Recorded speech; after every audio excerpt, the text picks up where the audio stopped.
పరిశుద్ధ గ్రంథంలోకి వెళ్దాం మనం.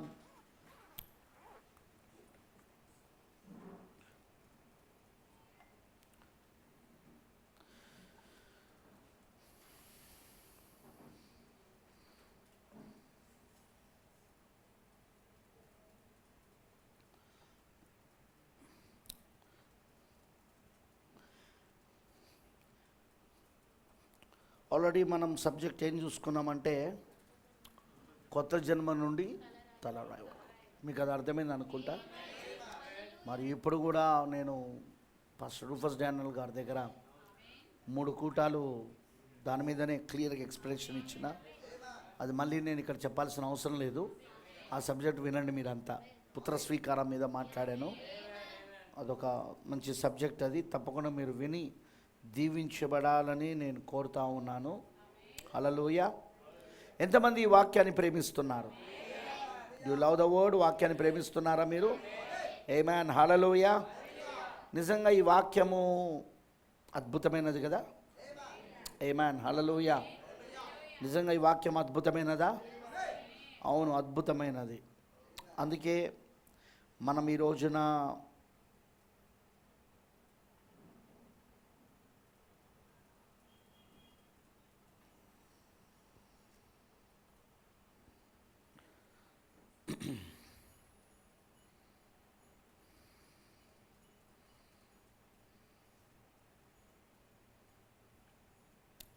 ఇవన్నీ చూస్తున్నాం. Today I want to go some of the things. ఇంకో సబ్జెక్ట్ నేను మాట్లాడుతున్నాను ఇప్పుడు. నర్సంపేటలో కొత్త సబ్జెక్ట్ ఇది. మళ్ళీ మీకు తెలుసుగా, వరంగల్ సబ్జెక్ట్ వేరు, నర్సంపేట సబ్జెక్ట్ వేరు, సికింద్రాబాద్ సబ్జెక్ట్ వేరు. సికింద్రాబాద్లో నేను మాట్లాడుతుంది ఏందో మీకు గుర్తుందా? అది మనకున్న జ్ఞానం. అది నేను అక్కడ మాట్లాడుతున్న ఏంటంటే టైటిల్ డీడ్, హక్కుపత్రం, సంగ్రహ హక్కుపత్రం మీద మాట్లాడుతున్నా.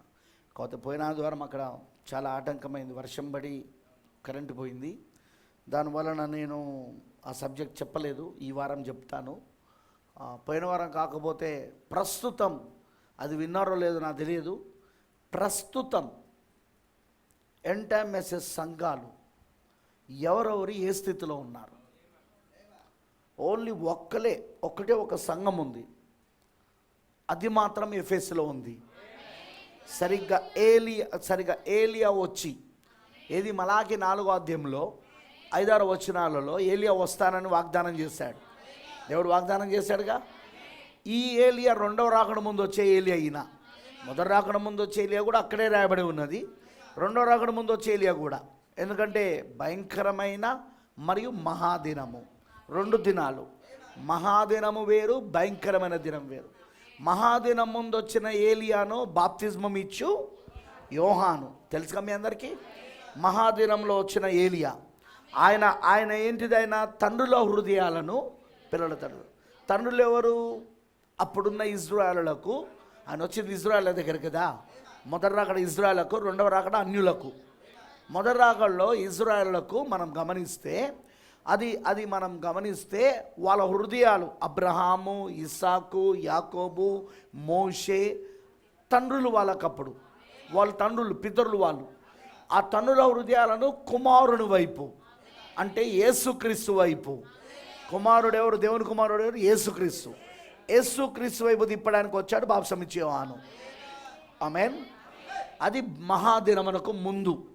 ఇప్పుడు ఇది భయంకరమైన దినం. ఇది ఆల్రెడీ ఆయన తీర్పరిగా వచ్చేసాడు. ఆయన 1963లో ఆయన ఆల్రెడీ సింహముగా ప్రపంచాన్ని తీర్పు తీర్చే న్యాయాధిపతిగా వచ్చేసాడా లేదా?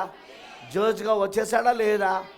ప్రకటన 10లో 1వ వచనం నుండి 6 వచనాలు ఏంటిది? అది న్యాయాధిపతిగా, తీర్పరిగా ఆయన వస్తా ఉన్నాడు. అక్కడ ఆల్రెడీ వచ్చాడు. ప్రవక్త అన్నాడు ఆల్రెడీ వచ్చాడు. అమనంటారా? ఇప్పుడు ఆ తీర్పరిగా ఆయన వచ్చే ముందు మళ్ళీ ఏలియా రావాలి. ఈసారి ఏలియా ఎందుకు రావాలి? పిల్లల హృదయాలను తండ్రులు తిప్పడానికి. ఈ భయంకరమైన దినం ముందు వచ్చే ఏలియా, 2వ రాకడ ముందు వచ్చే ఏలియా. పిల్లలు ఎవరంటే మనము. తండ్రులు ఎవరంటే మనకు ఆది అపోస్తులు. కొత్త నిబంధన సంఘాన్ని స్థాపించింది వాళ్ళే కదా. అపోస్తులను ప్రవక్తలు వేసిన పునాది మీద మీరు కట్టబడి ఉన్నారు. పునాదులు వేసిన వాళ్ళనే తండ్రులు అంటారు. పునాదులు వేసే వాళ్ళను తండ్రులు అంటారు. ఇప్పుడు మనకు తండ్రులు ఎవరంటే అపోస్తులు. అపోస్తుల కార్యం అపోస్తులు, అపోస్తుల కార్యాలు అపోస్తులు. తిరిగి ఏలియా వచ్చి ఇప్పుడు మనల్ని ఎక్కడ తీసుకొచ్చారంటే మరలా అపోస్తుల కార్యానికి, మరలా అపోస్తల బోధ, సహవాసము, రొట్టె విరుచుట, ప్రార్థనలోకి తీసుకొచ్చాడు. అపోస్తల కార్యానికి వచ్చినాం మనం. అదే ఎఫెసి. అపోస్తల కార్యమే ఎఫెసి. ఎఫెసులో 2 భాగాలు. ఒకటి అపోస్తులు ఉన్నంతసేపు ఒక భాగము, అపోస్తులు వెళ్ళిపోయాక ఇంకో భాగం. ఎందుకంటే అపోస్తులు ఉన్నంతసేపు అక్రూర మృగాలు లేదా అక్రూరమైన తోడేలు సంఘాన్ని చీల్చి, తెలుసుగా పౌలు గారు చెప్పాడుగా, మేము వెళ్ళిపోయిన తర్వాత అదిగో క్రూరమైన తోడేళ్ళు గొర్రెచర్మములను ధరించుకొని వారు మందలోనికి ప్రవేశించి, మీ మధ్యలోనికి ప్రవేశించి మందను కనికరించకుండా చీల్చేస్తారన్నాడు. అది వాళ్ళు ఉన్నంతసేపు జరగదు అది. ఎందుకంటే అక్కడ వాళ్ళ పత్రికలు చూడండి, పౌలు గారు రాసిన 14 పత్రికలు అన్నీ ఖండింపే. గద్దిస్తున్నాడు, ఖండిస్తున్నాడు, సర్దిద్దుతున్నాడు, బుద్ధి చెప్తున్నాడు. కరెక్టేనా? ఆయన రాసిన పత్రికలన్నీ అవే. పేతురు కూడా అంతే, అలానే చేస్తూ ఉన్నాడు. యోహాన్ అంతే, అలానే చేస్తూ ఉన్నాడు. యాకోబు అంతే, అలానే చేస్తూ ఉన్నాడు. యాకోబు రాసిన పత్రిక కూడా అంతే కదా. యూదా అంతే, యూదా కూడా అదే రాస్తూ ఉన్నాడు. వాళ్ళు ఉన్నంతసేపు, అపోస్తులు ఉన్నంతసేపు సంఘానికి గ్రహణం రాలే. అంటే లోకం యొక్క నీడ చంద్రుడి పైన పడలే, వాళ్ళు పడనివ్వలేదు వాళ్ళు. అందుకే ప్రవక్త అంటాడు, పూర్ణమైన చంద్రుడితో మొదలైంది మొదటి సంకాలం. సంపూర్ణమైన చంద్రుడు వెలుగుతో, సంపూర్ణమైన చంద్రుడు వెలుగుతో ప్రారంభమైంది మొదటి సంఘకాలం. కానీ అపోస్తులు వెళ్ళిపోయాక ఏమైంది? అపోస్తులు వెళ్ళిపోయాక అప్పుడు గ్రహణం మొదలైంది. చంద్రుడు ఎవరికి సాదృశ్యం? సంఘానికి. లోకం యొక్క నీడ అంటే లోకం యొక్క ఆశలు, లోకం యొక్క శరీరాశ, నేత్రాశ, జోడమ్మలు, లోక సంబంధమైన కార్యాలు సంఘంలోనికి రావడం. మొన్న చెప్పాను కదా శనివారం రోజున, అంతకుముందు శనివారం రోజున గ్రహణం గురించి చెప్పాను కదా క్లియర్గా. అర్థమైందని చెప్పింది. ఇప్పుడు ఇప్పుడు ఇప్పుడు అది రాలేదు. ఎప్పుడు? అపోస్తులు ఉన్నంతసేపు. ప్రవక్త అంటే రానివ్వలేదు వాళ్ళు. Praise the Lord. తర్వాత మొదలైంది గ్రహణం, మెల్లగా మొదలైంది. నెమ్మదిగా చీకటి సంఘం రావడం మొదలైంది. లోకం యొక్క నీడ పడడం మొదలైంది. నేను చెప్పే అర్థమవుతుందా? అయితే ప్రాఫిట్ ఏమంటాడంటే, ఇప్పుడు మనం ఎక్కడున్నామంటే మళ్ళీ అపోస్తల కార్యంలో ఉన్నాం. అంటే గ్రహణము మొదలైన కాలంలో లేం మనం. గ్రహణమును కంటే ముందు అపోస్తల కాలం ఏదైతే ఉండేనో, ఏలియా వర్తమానం మనల్ని తిరిగి అపోస్తల కాలంలోకి తీసుకొచ్చింది. అందుకే ఇది అపోస్తల బోధ, సహవాసము, రొట్టె విరుచుట, ప్రార్థన యందు ఎడతెగకున్నారని చెప్పబడింది. కానీ కొన్ని సంఘాలు ఏలియా వర్తమానాన్ని పరిపూర్ణంగా నమ్ముతలేవు. ఇది ఏలియా వర్తమానం పరిపూర్ణంగా నమ్మిన వాళ్ళకు మాత్రమే. మళ్ళీ అది కూడా చెప్తున్నా నేను, ఏర్పాట్లో ఎన్నికలో ఉండి ఏలియా వర్తమానాన్ని పరిపూర్ణంగా నమ్ముతున్న వాళ్ళకు మాత్రమే అపోస్తల బోధకు వచ్చారు. కానీ కొన్ని సంఘాల పరిస్థితి ఏంటంటే, అపోస్తలు వెళ్ళిపోయిన తర్వాత ఎలా గ్రహణం మొదలైందో వాళ్ళ సంఘాల స్థితి అది. గ్రహణం పెరుగుకుంటూ పోయిందా సంఘకాలల్లా? అయ్యో, గ్రహణం పెరుగుకుంటూ పోయిందా? సంఘకాలలో గ్రహణం పెరుగుకుంటూ పోయిందా? చీకటి పెరుగుకుంటూ పోయిందా సంఘంలోనికి? అందుకే కొన్ని సంఘాలు ఎఫెసీలో అపోస్తల బోధలో ఉన్న సమయంలో, ఉన్న కాలంలో ఉన్నాయి. అది ఎవరున్నారు అలా? నిజంగా ప్రవక్త బ్రెన్హామ్ గారి వర్తమానాన్ని ఉన్నది ఉన్నట్టుగా నమ్ముతున్న వాళ్ళు. ఎందుకంటే ఆ వర్తమానం మనల్ని తిరిగి అక్కడ తీసుకొచ్చింది, మరలా ఎఫెసీలోనికి. ఇది మరొక ఎఫెసీ కాలం అన్నాడు. ఇది మరొక అపోస్తల కార్యం అన్నాడు ఆయన. ఇది మరొక అపోస్తల కార్యం. కరెక్టేనా? కానీ కొన్ని సంఘాల పరిస్థితి ఏంటంటే వర్తమానాన్ని పరిపూర్ణంగా నమ్మని వాళ్ళ పరిస్థితి. కొందరి పరిస్థితి ఏంటంటే ఒక గ్రహణం మొదలైంది చూడు, నికోలేతు బోధ. ఆ గ్రహణం ఏంటి చెప్పండి? మర్చిపోవద్దు. ఎఫెసులో మొదలైందండి, నికోలేతు క్రియలు మొదలైనవి. తర్వాత అది బోధ అయింది, ఆత్మ అయింది, బోధ అయింది, సిద్ధాంతమైంది. ఫస్ట్ క్రియలు, తర్వాత ఆత్మ, తర్వాత మూడో సంకాలానికి వచ్చేసరికి అది బోధ, సిద్ధాంతం అయిపోయింది. అది మూడో సంకాలానికి వచ్చేసరికి నికోలేతు. కొన్ని సంఘాలు ఇప్పుడు నికోలేతులో ఉన్నాయి. ఏంటే మెసేజ్ సంఘాలే. ఎందుకు బ్రదర్ అంటే వాళ్ళు పరిపూర్ణంగా ఏలియా వర్తమానాన్ని నమ్మట్లేదు. వాళ్ళు వస్తలేరు, వాళ్ళు అక్కడికి పరిపూర్ణంగా వర్తమానాన్ని వెంబడిస్తలేరు. కొన్ని సంఘాలు స్మరణ స్థితిలో ఉన్నాయి, కొన్ని సంఘాలు పెర్గమ స్థితిలో ఉన్నాయి. అర్థమవుతుందా?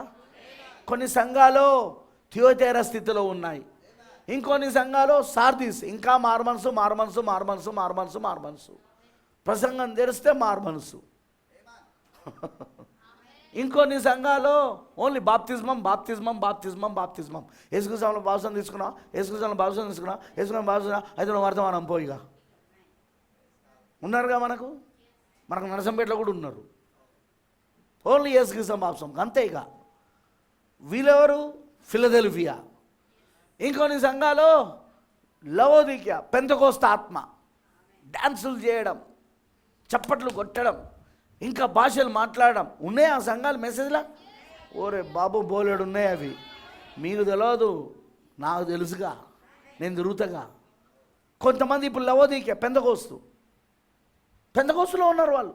ఉద్రేకం, అరవడం, కేకలేయడం, ప్రవచనాలు చెప్పడం, అది పెంతెకోస్తది. ఇలా ఈరోజు ఎంటైర్ మెసేజ్లో ఒక్కొక్కరు ఓ స్థితిలో ఉన్నారు ఇప్పుడు వాళ్ళు. కానీ ఒకటే ఒక వధువు మాత్రం ఉన్నది ప్రపంచవ్యాప్తంగా. ఆమె మాత్రమే ఎఫెసులో ఉన్నది. అది కూడా అపోస్తల కార్యములో ఉన్నది. అపోస్తల కార్యములో ఉన్నది. ఆమె మాత్రమే ఎత్తబడబోతున్నది. నువ్వు నేను ఎక్కడ ఉండాలో తెలుసా ఇప్పుడు? ఎఫెసి. అది కూడా అపోస్తల కార్యములు, అపోస్తల యొక్క బోధ, సహవాసము, రొట్టె విరుచుట, ప్రార్థన, పరిశుద్ధాత్మ శక్తి పనిచేసిన కాలం అది. డైనమిక్స్, కదిలించు దేవుని శక్తి, జీవింపజేయు దేవుని శక్తి పనిచేసిన కాలం అది. పాపములో మృతి పొందిన వాళ్ళను, పాపములో అపరాధములో చచ్చిపోయిన వాళ్ళను తిరిగి లేపిన కాలం అది. చాలా మంది పాపముల అపరాధములో చచ్చిపోయిన వాళ్ళను దేవుడు తన మహాప్రేమ చేత, కృప చేత క్రీస్తుతో కూడా బ్రతికించాడని పౌలు గారు చెప్పాడు. వాళ్ళు ఇప్పుడు పరలోకపు స్థలములలో ఉన్నాడన్నాడు. ఎఫెసీ కాలం పరలోకపు స్థలములలో ఉండడం. మనం ఇప్పుడు ఎక్కడున్నాం? మనం ఇప్పుడు పరలోకపు స్థలములలో ఉన్నాం. ఇప్పుడు మనం అక్కడికి రావాలా? ఎవరైనా వ్యక్తిగతంగా రావాలి. ఇది పాస్టర్ గారు నేను మీ సంఘం కదా, అయితే ఏంది? పాస్టర్ గారు నేను మీకు దశమవాళి ఇస్తాను కదా, డబ్బుతో కొనగలమా? అదిగో రోమన్ క్యాథలిక్ ఆత్మ, రోమన్ క్యాథలిక్ చరిత్ర తెలుసు కదా. వాళ్ళు పరలోకాన్ని దేంతో కొనవచ్చు అని చెప్పిండ్రు? డబ్బుతో. ఇప్పుడు అదే ఆత్మ ప్రొటెస్టెంట్ సంఘాల పైన పనిచేస్తుందా లేదా? ఇప్పుడు అదే ఆత్మ ఇప్పుడున్న సంఘ శాఖలు, సంస్థాగత సంఘాలు కూడా అవేగా చెప్తున్నాయి. ఇప్పుడు డబ్బు ఇవ్వండి, డబ్బు ఇవ్వండి, మీరు పరలోకం పోతారు, దేవుడు మిమ్మల్ని దీవిస్తాడు. నిజమైన భక్తిపరుడు ఎవరు అంటే డబ్బిచ్చినోడు, ధనమిచ్చినోడు నిజమైన భక్తి కలిగినోడు అట. డబ్బుతో నువ్వు పరలోకం కొనలేవే. డాలర్లతో నువ్వు పరలోకం కొనగలవా? యూరోస్తో నువ్వు పరలోకం కొనగలవా? రూపీస్తో నువ్వు పరలోకం కొనగలవా? దినార్లతో నువ్వు పరలోకం కొనగలవా? ఇవన్నీ ఆయా దేశాల ఒక కరెన్సీలు ఇవి. ఏవి నిన్ను పరలోకంలో తీసుకెళ్ళలేవు అవి. అలాగైతే ధనవంతుడి స్టోరీలో లాజరే, దరిద్రుడైన లాజరే నరకములో పడాలా, ధనవంతుడే పరలోకంలో ఉండాలా. కానీ యేసు చెప్పిన ఆ స్టోరీలో ధనవంతుడు నరకంలో ఉన్నాడు, దరిద్రుడైన లాజరు పరలోకంలో ఉన్నాడు, పరదేశంలో ఉన్నాడు, అబ్రహాము రోములో ఉన్నాడు. Is it right? చూసినావు? అదే స్పిరిట్ అన్నమాట. ఇప్పుడు no no no no no నువ్వు ధనముతో పరలోకం వెళ్ళలేవు. నో నో నో, ధనముతో నువ్వు పరలోకం వెళ్ళలేవు. అది గుర్తుపెట్టుకోనండి. ఆమేన్, హల్లెలూయా. అందుకే ఈరోజు చాలామంది పరిస్థితులు ఎట్లున్నాయంటే వీళ్ళు పూర్తిగా పరిశుద్ధాత్మ శక్తి లేకుండా బతుకుతున్నారు. ఎంటెమ్మెసేజ్లో ఎట్లయిపోయింది తెలుసా? అసలు ఫస్ట్ స్టెప్ మారుమనసు జరుగుతుందో లేదో చూస్తలేరు. నూతన ఆత్మ, నూతన హృదయం, మొన్నటి దగ్గర చెప్పిన కదా, నూతన ఆత్మ, నూతన హృదయం, పాపములు ఒప్పించబడుట, పరిశుద్ధాత్మ చేత పాపంలో ఒప్పించబడుట, వాళ్ళు నూతన స్వభావంలోకి వచ్చుట, వాళ్ళ పాత అన్నీ మానిపోవుట, అవన్నీ ఏం జరుగుతలేవు. జరగకుండానే బ్రదర్ నాకు యేసుక్రీస్తులో బాప్తిజం అనుడుతో ఇచ్చేస్తున్నారు. ఇచ్చేసి ఏమంటున్నాడు, ఇంతమందికి నేను బాప్తిజం ఇస్తున్నా, ఇంతమందికని వీడియోలు పెట్టుకుంటాను, ఫోటోలు పెట్టుకుంటున్నారు, గ్రూపులల్లో, చర్చ్ గ్రూప్స్లల్లో, ఇతర గ్రూపులలో ఇంతమందికి నేను బాప్తిజం ఇచ్చిన. ఇంతకు వాడికి మారుమనసు ఉందా? లేదు. సరే, యేసుక్రీస్తు బాప్తిజం తీసుకుంటే పరలోకం పోతాడా? యేసుక్రీస్తు బాప్తిజం తీసుకున్న ప్రతి ఒక్కరు పరలోకం పోతాడా? చెప్పండి నాకు. బాప్తిజంలో నీళ్ళలో మునిగి లేస్తే వాడు కొత్త జన్మ పొందుకున్నట్ట? ప్రవక్త అన్నాడు, నీళ్ళల్లో బాప్తిజం పొందుకున్నంత మాత్రం అది కొత్త జన్మ కాదు. అది కొత్త జన్మ పరిశుద్ధాత్మతో నింపబడినప్పుడు. ఎందుకంటే పరిశుద్ధాత్మ చేంజ్ చేస్తుంది. నీలో ఉన్న పాపపు కోరికలను, ఆశలను, శరీరాశ, నేత్రాశ, జీవబ్రహ్మంలో ఏవైతే వేర్లు ఉన్నాయో వాటన్నిటిని పరిశుద్ధాత్మ అగ్నిబాప్సం వచ్చి కాల్చేస్తుంది. నిన్ను నూతన సృష్టిగా మారుస్తుంది. ఇదిగో పాతవన్నీ గతించెను, సమస్తము కృతవాయెను. క్రీస్తు యేసులో నువ్వు నూతన సృష్టివై ఉన్నావు, నువ్వు క్రొత్త సృష్టివై ఉన్నావు. నువ్వు చాలామందికి కొత్త జన్మ కూడా అదే పునాది. పోయిన వారం చెప్పినాక పునాది కూడా సరిగా జరుగుతలేదు. ఇక వీళ్ళు తలరాయి దాకా ఏమొస్తారు? అందుకే ఇలాంటి వాళ్ళు అందరూ ఎంటైమెసేజ్కి వచ్చేసి, చివరికాల వర్తమానానికి వచ్చేసి మొత్తం సర్వనాశనం చేసేస్తున్నారు. ఈ వర్తమానాన్ని చెడ్డ పేరు తీసుకొస్తున్నారు. ఈ దరిద్రులందరూ వచ్చి, ఈ దయ్యం పట్టిన గుంపంతో వచ్చి ఏం చేస్తున్నదంటే, నిజమైన వర్తమానంలో ఉండి నిజంగా కొత్త జన్మ పొందుకొని వెళ్తున్న వాళ్ళపైన వీళ్ళు ప్రభావం చూపించుకొస్తున్నారు. పలుకుబడి ప్రభావం తీసుకొస్తున్నారు. వీళ్ళు చెడ్డ పేరు తీసుకొస్తున్నారు. వీళ్ళలో ఒక్కడు తప్పు చేస్తే చాలు ఎంటైమెసేజ్లో ఉన్న వాళ్ళందరినీ తిడుతున్నారు. ఎంటైమెసేజ్లో ఉన్న వాళ్ళందరినీ, ఒక పాస్టర్ తప్పు చేస్తే అందరి పాస్టర్లను, ఒక బిలీవర్ తప్పు చేస్తే అందరినీ. ఎందుకు? ఈరోజు నేటి పాస్టర్లకు దశంభాలు కావాలా. అందుకే వస్తున్న వ్యక్తి జీవితం ఎట్లుందని పట్టించుకోడు. అతను కొత్త జన్మ పొందుకోవాలన్న దానిని బోధించడు. ఖచ్చితంగా నువ్వు పొందుకోవాల్సిందే అని చెప్పడు. అతనికి దశమభాలు కావాలా, కానుకలు కావాలా, వాళ్ళ జీవితాలు మారితేంది, మారకపోతేంది, వాళ్ళ పెళ్ళిళ్ళు చేయాలా, వాళ్ళ పెళ్ళిళ్ళ దగ్గర అబద్ధాలు, ఇతర పాస్టర్ల దగ్గర అబద్ధాలు చెప్తారు వాళ్ళ పెళ్ళిళ్ళ దగ్గర, వాళ్ళ పెళ్ళిళ్ళ విషయంలో. నేను చెప్పే అర్థమవుతుందా? ఇలా నానా రకాలుగా వాళ్ళు ఏం చేస్తున్నారంటే మెసేజ్ యొక్క పవిత్రతను చెడగొడుతున్నారు వీళ్ళు. ఈ మెసేజ్ ఎంత పవిత్రమైనదో తెలుసా? ఇది ఎంత పర్ఫెక్ట్ తెలుసా? ఎంత పరిపూర్ణమైనదో తెలుసా? ఇది పర్ఫెక్ట్ మెసేజ్. ఇది పరిపూర్ణమైన వర్తమానం. ఇది ఈ పరిపూర్ణమైన వర్తమానము జనులను పరిపూర్ణులుగా మార్చగలదు. మచ్చ, డాగు, ముడత, కలంకము అట్టిది మరి ఏది లేని ఒక నిర్దోషమైన, నిష్కలంకమైన సంఘముగా మార్చేదే ఈ వర్తమానం. ఏలియా తీసుకొచ్చిన వర్తమానం, మన ప్రవక్త తీసుకొచ్చిన వర్తమానం. ఈ వర్తమానము మరలా యేసుక్రీస్తుని భూమిపైకి తీసుకొచ్చింది. ఈ వర్తమానం మరలా మనిషి కుమారుని పరిచర్య, ఏకైక మనిషి కుమారుని పరిచర్య మరలా జరిగినది. ఇక్కడ ఇంకా జరుగుతూనే ఉన్నది వర్తమానంలా. కానీ ఈరోజు దాన్ని ఎవరు, చాలామంది ఈరోజు దీన్ని చెడగొట్టేశారు.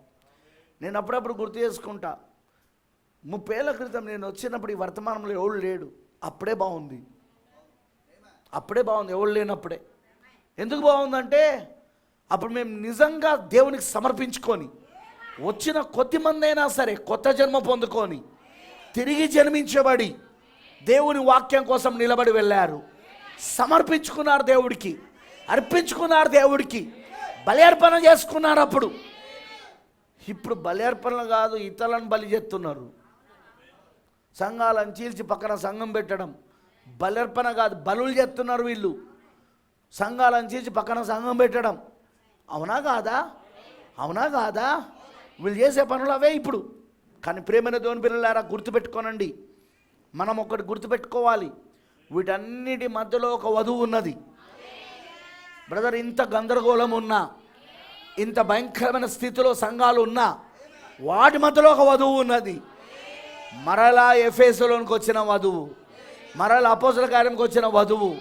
She will be perfect. ఆమె పరిపూర్ణంగా ఉంటుంది. ఆమె ఈ వర్తమానం ఆమెను పరిపూర్ణరాలుగా చేస్తుంది. మరి ఆమెలో ఏకైక మనిషికి మనకు పరిచర్య జరుగుతుంది. ఆమె మూడో ఇడుపు పరిచర్యను పొందుకుంటుంది. ఆ మూడో ఇడుపు పరిచర్యలో ఆల్రెడీ ఒక భాగం ఇప్పుడు మనకు జరుగుతున్నది. అదే వాక్యం తెరబడుట, ఓపెనింగ్ ఆఫ్ ద వర్డ్, వాక్యం తెరబడుట. మూడు ఇడుపు పరిచర్యలో 3 ఉన్నాయి. ఒకటి వాక్యం తెరబడుట, అది ఇప్పుడు జరుగుతున్నది. ఇప్పుడు రెండవది పలకబడిన మాట పరిచర్య, పలికితే అది జరగడం. మూడవది నశించిపోయిన ఆత్మలకు, ఇక ఎన్నడూ రక్షించబడని ఆత్మలకు సువార్త ప్రకటించబడుట. యేసు మొదటి రాకల్లో ఆయన ఎన్నడూ రక్షించబడని ఆత్మలకి ఇక వెళ్ళి సువార్త చెప్పాడా లేదా? వెళ్ళిపోయే ముందు, ఆరోహణమై వెళ్ళిపోయే ముందు, ఎత్తబడే ముందు చెప్పాడా లేదా? ఇప్పుడు కూడా వధువు చెప్పాలి.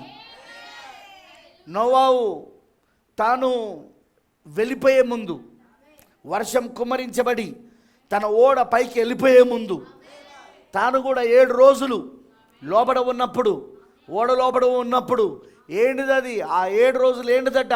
ఇక ఎన్నడూ రక్షించబడిన వాళ్ళకి అది సువార్త, అది సాక్ష్యం. అదిగా వాళ్ళు తలుపు తీసుకొని లోపల రాలేరుగా, వాళ్ళ తలుపులు మూయబడ్డాయి. నోవాహు తన కుటుంబంతో లోపలికి వెళ్ళుడితోటే దేవుడు ఏం చేశాడు? లోపల నుండి తలుపు మూసి, బయట నుండి కాదు, లోపల నుండి తలుపు మూసేశాడు. అక్కడ బయట నుండి మూస్తే ఎవడైనా తెరవచ్చు, కదెక్తేనా కాదా? కానీ లోపల నుండి తెరిస్తే కష్టం కదా మూస్తే. లోపల నుండి మూయబడింది. అక్కడ 7 రోజులు అక్కడ ఏం జరుగుతున్నది? నోవాహు లోబడ ఉన్నాడు. ఆమేన్, హల్లెలూయా. ఏంటిది అది? ఇక ఎన్నడూ రక్షించబడని లోకానికి నోవాహు సువార్త ప్రకటించుట. అది ప్రవక్త చెప్పాడు ఇవన్నీ కూడా. ప్రైజ్ ది లార్డ్, హల్లెలూయా. ఇప్పుడు వధువు కూడా అదే చేస్తుందా? ఎస్, ఎత్తబడే ముందు వధువు చేయాలి. ఇది బ్రదర్, చాలామందికి చాలా విషయాలు అర్థం కావట్లేదు. అందుకు కారణం ఏంటంటే మైండ్ సెట్ కరెక్ట్గా లేదు. దేవుడు ఫస్ట్ ఎక్కడ పనిచేస్తాడు తెలుసా? నీ మైండ్ సెట్ ఎక్కడ పనిచేస్తాడు. ఆయన పరిశుద్ధాత్మ నీ మైండ్ సెట్ని సరిచేస్తుంది, నీ మనస్తత్వాన్ని సరిచేస్తుంది. ఎందుకు? ప్రవక్త అన్నాడు, బైబిల్లో ఉన్న ప్రతి వాగ్దానము నెరవేర్పు దేవుడు చేయాలంటే దాన్ని నమ్ముతున్న వ్యక్తి యొక్క యాటిట్యూడ్, అతని యొక్క ఉద్దేశం సరైనదిగా ఉండాలి. అతని ఉద్దేశము, లక్ష్యం, యాటిట్యూడ్, అతని ఉద్దేశము, లక్ష్యం సరిగా ఉండాలి. అందుకే దేవుడు ఏం చేస్తాడు తెలుసా? మనల్ని పరిశుద్ధాత్మ లోబడికి వచ్చి మన ఉద్దేశాలను, మన లక్ష్యాలను సరి చేస్తాడు ఆయన. సిస్టర్ హెట్టి రైట్కి ఆమెకి ఎందుకు ఆ 3వ ఈడుపు పలకబడిన మాట ఒక పరిచర్య ఆమెకు జరిగిందో తెలుసా? బ్రదర్ బ్రానమ్ మెసేజ్లో ఎక్స్ప్లెనేషన్ ఇస్తున్నాడు. అలాంటి ఒక పేద స్త్రీకి, ఒక విధవరాలకి అలా జరగడానికి కారణం ఏంటంటే ఆమె సరియైన స్థితిలో ఉన్నదట, సరియైన కండిషన్లో, ప్లస్ సరియైన యాటిట్యూడ్లో ఉన్నదట, సరియైన వైఖరిలో ఉన్నది ఆమె, సరియైన ఉద్దేశము, సరియైన లక్ష్యంలో ఉన్నది ఆమె. ఆమె ఎప్పుడైతే సరియైన ఉద్దేశము, లక్ష్యము, వైఖరి, సరైన స్థితిలో ఉన్నదో, అదిగో ఆమె మాట్లాడిన మాట పరిశుద్ధాత్మకు నచ్చింది. ఆమె ఏం మాట్లాడింది? ప్రవక్త బ్రహ్నాం గారు 3వ ఈడుపుని గురించి ఎలా ఉడతలు సృజించబడ్డాయో ఆయన చెప్తూ ఉంటే ఆమె ఏమనడం మొదలుపెట్టింది? అవును సోదర బ్రహ్నాం, అది నిజంగాక మరి ఏం కాదు, అది it is nothing but the truth, అదేంటో కాదు, అది సత్యమై ఉన్నది అది అని అనడం మొదలుపెట్టింది ఆమె. ప్రవక్త అన్నాడు, పరిశుద్ధాత్మకు ఆ మాట నచ్చింది. ప్లస్ ఆమె ఏ స్థితిలో ఉన్నదంటే సరైన స్థితిలో ఉంది. 3వ ఈడుపును పొందుకోవడానికి 3వ ఈడుపు మొట్టమొదటిసారిగా మానవుల పైన పనిచేసింది. మానవుల పైన, అప్పటి వరకు జంతువుల పైన, పక్షుల పైన, తేనెటీగల పైన, సన్సెట్ పర్వతం పైన, చేపల పైన. చేప తెలుసుగా మీకు, అప్పటిదాకా 3వ ఈడుపు వాటిపైన పనిచేసింది. కానీ ఈసారి అదిగో మొట్టమొదటిసారిగా మనుషుని పైన పనిచేసింది. అదే ఆమె, ఆ సిస్టర్ పైన పనిచేయడానికి కారణం ఆమెనే. ఎందుకు వాయిసి ఆమెనే ఎందుకు దేవుడు చేసుకున్నాడంటే ఆమె స్థితి సరిగా ఉన్నది. ఏదైతే 3వ ఈడుపు పలకమైన మాట జరగాలో అందుకు తగిన స్థితిలో ఆమె ఉన్నది ఇప్పుడు ఆమె. ప్రైజ్ ది లార్డ్, హల్లెలూయా. మరి ఆమె ఉద్దేశం, వైఖరి కూడా సరిగా ఉన్నది ఆమెది. అందుకే నువ్వు ఏది పలికితే ఇప్పుడు అది జరుగుతుంది అన్నప్పుడు ఆమె అడిగింది, ఏం పలకాల బ్రదర్ అంటే, నీ ఇష్టం, నువ్వు పేదదానివి కదా, నువ్వు ఇప్పుడు మాట పలికితే డబ్బు వస్తుంది నీకు. ఎన్ని వేల డాలర్లు కావాలంటే అన్ని వేల డాలర్లు. అదిగొకడ నీకు ముసలి తల్లిదండ్రులు ఉన్నారుగా, నువ్వు ఇప్పుడు పలికితే, నువ్వు అడిగితే ఇప్పుడు వాళ్ళు మరలా యవనస్తులు అవుతారు. అదిగో చక్రాల కూర్చిపోయిన నీ యొక్క చెల్లి ఉందిగా, చిన్నప్పటి నుండి ఆమె కోసం మనం ఎప్పటి నుండో ప్రార్థన చేస్తున్నాంగా, నువ్వు పలికితే ఇప్పుడు ఆమెకు కూడా లేచి నడుస్తుంది. ఆమె ఇప్పుడు ఆమె నీ ఇష్టం అన్నాడు. కానీ ఆమె వైఖరి చూడండి, ఆమె ఉద్దేశం, లక్ష్యం చూడండి ఆమెది. ఇవన్నీ అడగలేదు ఆమె, ఎందుకంటే ఇవన్నీ మళ్ళీ నశించిపోయేడే ఇవి. కానీ నిత్యము ఉండే ఒక దాన్ని అడగాలనుకున్నది. అదేంటి, తన 2 కుమారులు యవనస్తులు ఈ సంభాషణ అంతా వింటూ నవ్వుకుంటున్నారు. అక్కడ ఎగతాళి చేస్తా ఉన్నారు, సోఫాలో కూర్చొని హేళన చేస్తూ ఉన్నారు. ఆమె వాళ్ళిద్దరి వైపు చూపిస్తున్నా, 2 కుమారులు రక్షించబడాలని కోరుతున్నాను అన్నాడు. ఫినిష్. అక్కడ ఒక పేలుడు జరిగింది, అంతే. ఇక ఒక బ్లాస్ట్ జరిగింది అక్కడ. వాళ్ళిద్దరు మారుమనసు పొందారు, వాళ్ళిద్దరు రక్షణ పొందుకున్నారు. బ్రతబయానం అంటాడు, 3వ ఈడ్పు జరగాలంటే మళ్ళీ నీకు జరుగుతుంది, నాకు జరుగుతుంది కాదు. ఇక్కడ నీ కండిషన్ ఆ స్థితికి రావాలి. హెక్టివేట్ సిస్టర్ ఏ కండిషన్కి వచ్చిందో ఆ స్థితికి నువ్వు రావాలి. ఆమె ఏ వైఖరితో ఉన్నదో నువ్వు కూడా అదే వైఖరికి రావాలి. ఆమె ఏ లక్ష్యము, ఏ ఉద్దేశం కలిగి ఉన్నదో నువ్వు కూడా అలాంటి ఒక ఉద్దేశము, లక్ష్యానికి రావాలి. హల్లెలూయా.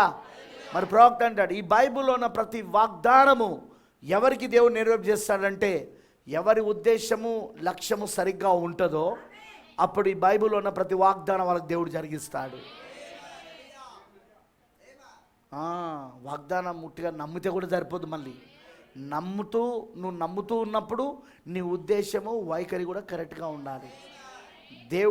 దేవుడు కోరినట్లుగా ఉండాలి, దేవుడు ఆశించినట్లుగా ఉండాలి నీ ఉద్దేశము, నీ వైఖరి.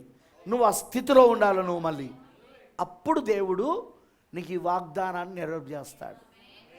బ్రదర్, సిస్టర్, చాలా విషయాలు అందులో ఉన్నాయి. But let the Holy Ghost, పరిశుద్ధాత్మే మనతో అవన్నీ బయలుపరచును కాక.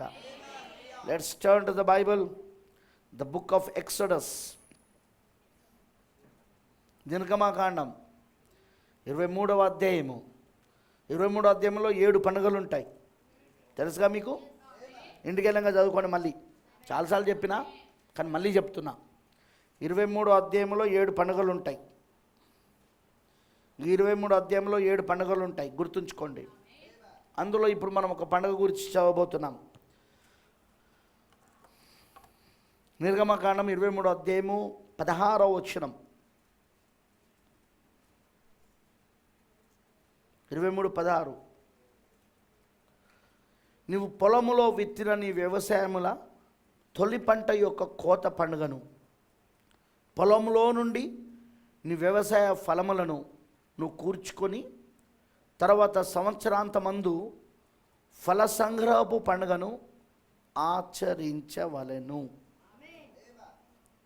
ఇంగ్లీష్లో చదువుతాను, అప్పుడు ఇంకా క్లియర్గా అర్థమవుతుంది. And the feast of harvest. ఏంటిది? Feast of harvest. The first fruits of thy labours. First fruits అంటే మొదటిగా ఫలించిన ఫలం అన్నమాట, తొలి పంట.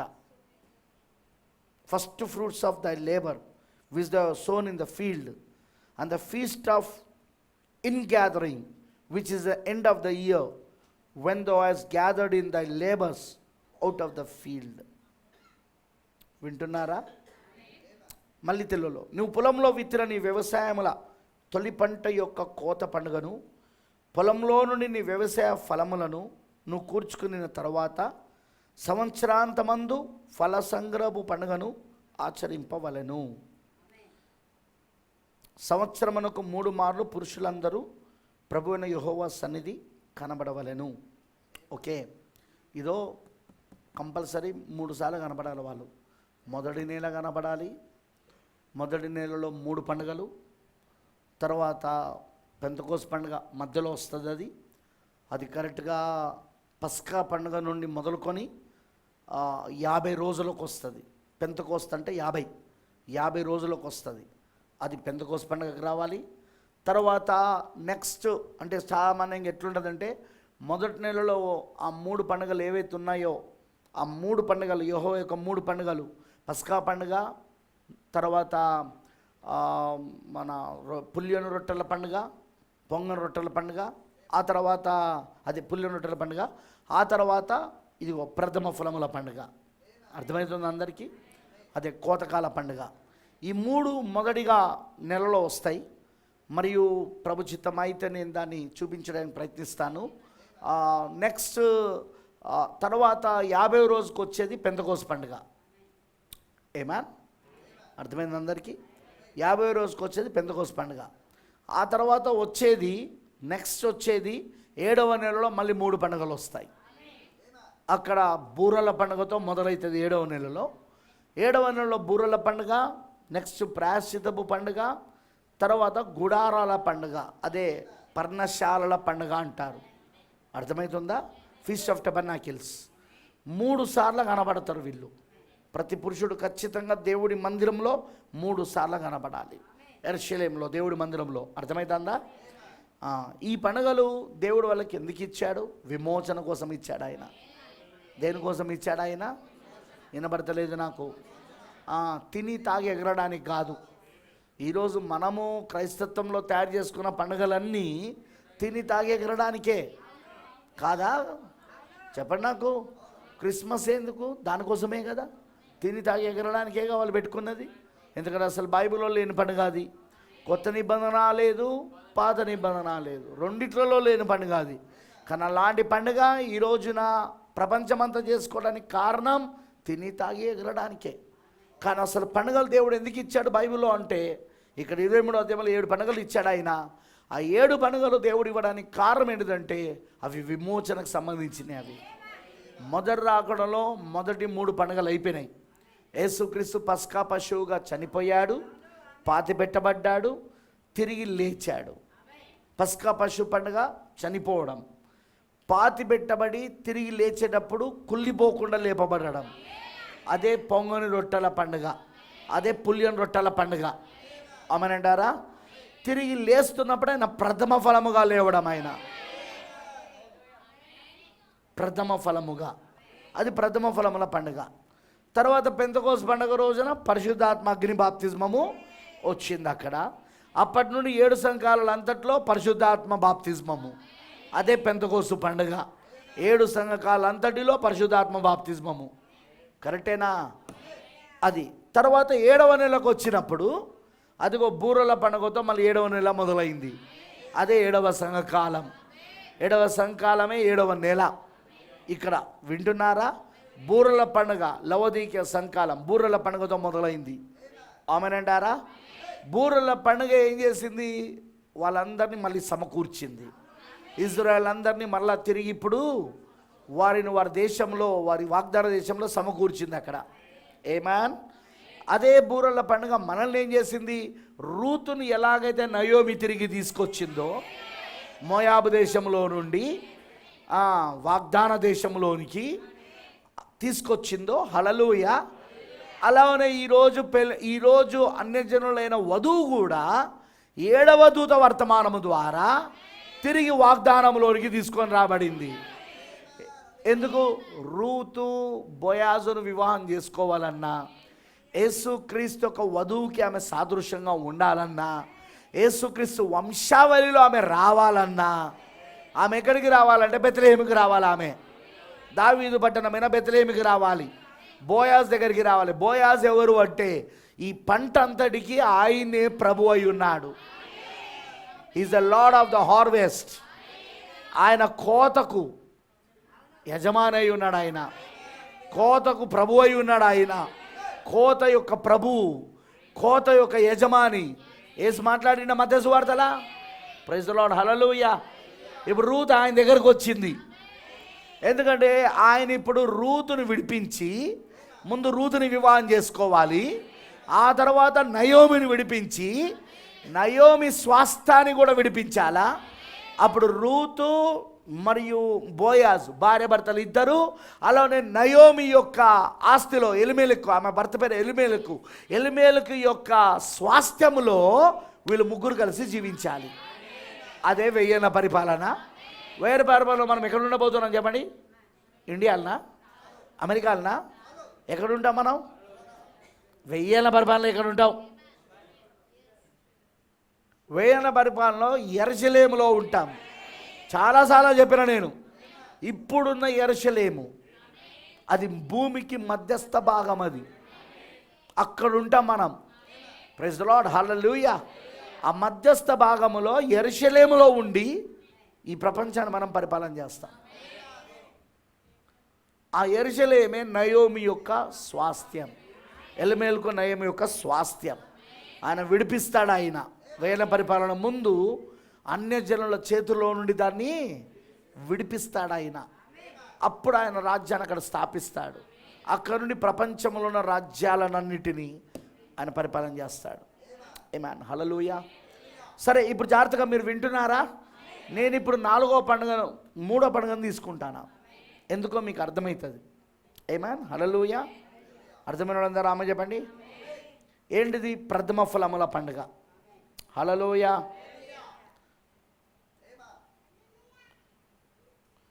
ఇంకొక లేఖనం కూడా చదువుదాం. సారీ, 23 మనం ఏం చదివినాం? 16 చదివినామా? ఓకే. లేవికాండము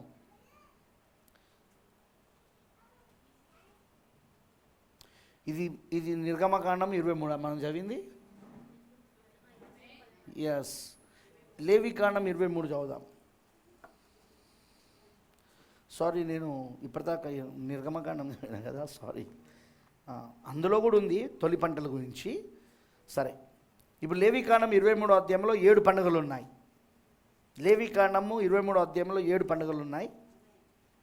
మీరు ఇంటికి వెళ్ళాక చదవండి. నిర్గమ 23 కాదు, లేవి 23లో ఇంటికి వెళ్ళాక చదవండి. ఇప్పుడు లేవికాండము 23వ అధ్యాయంలో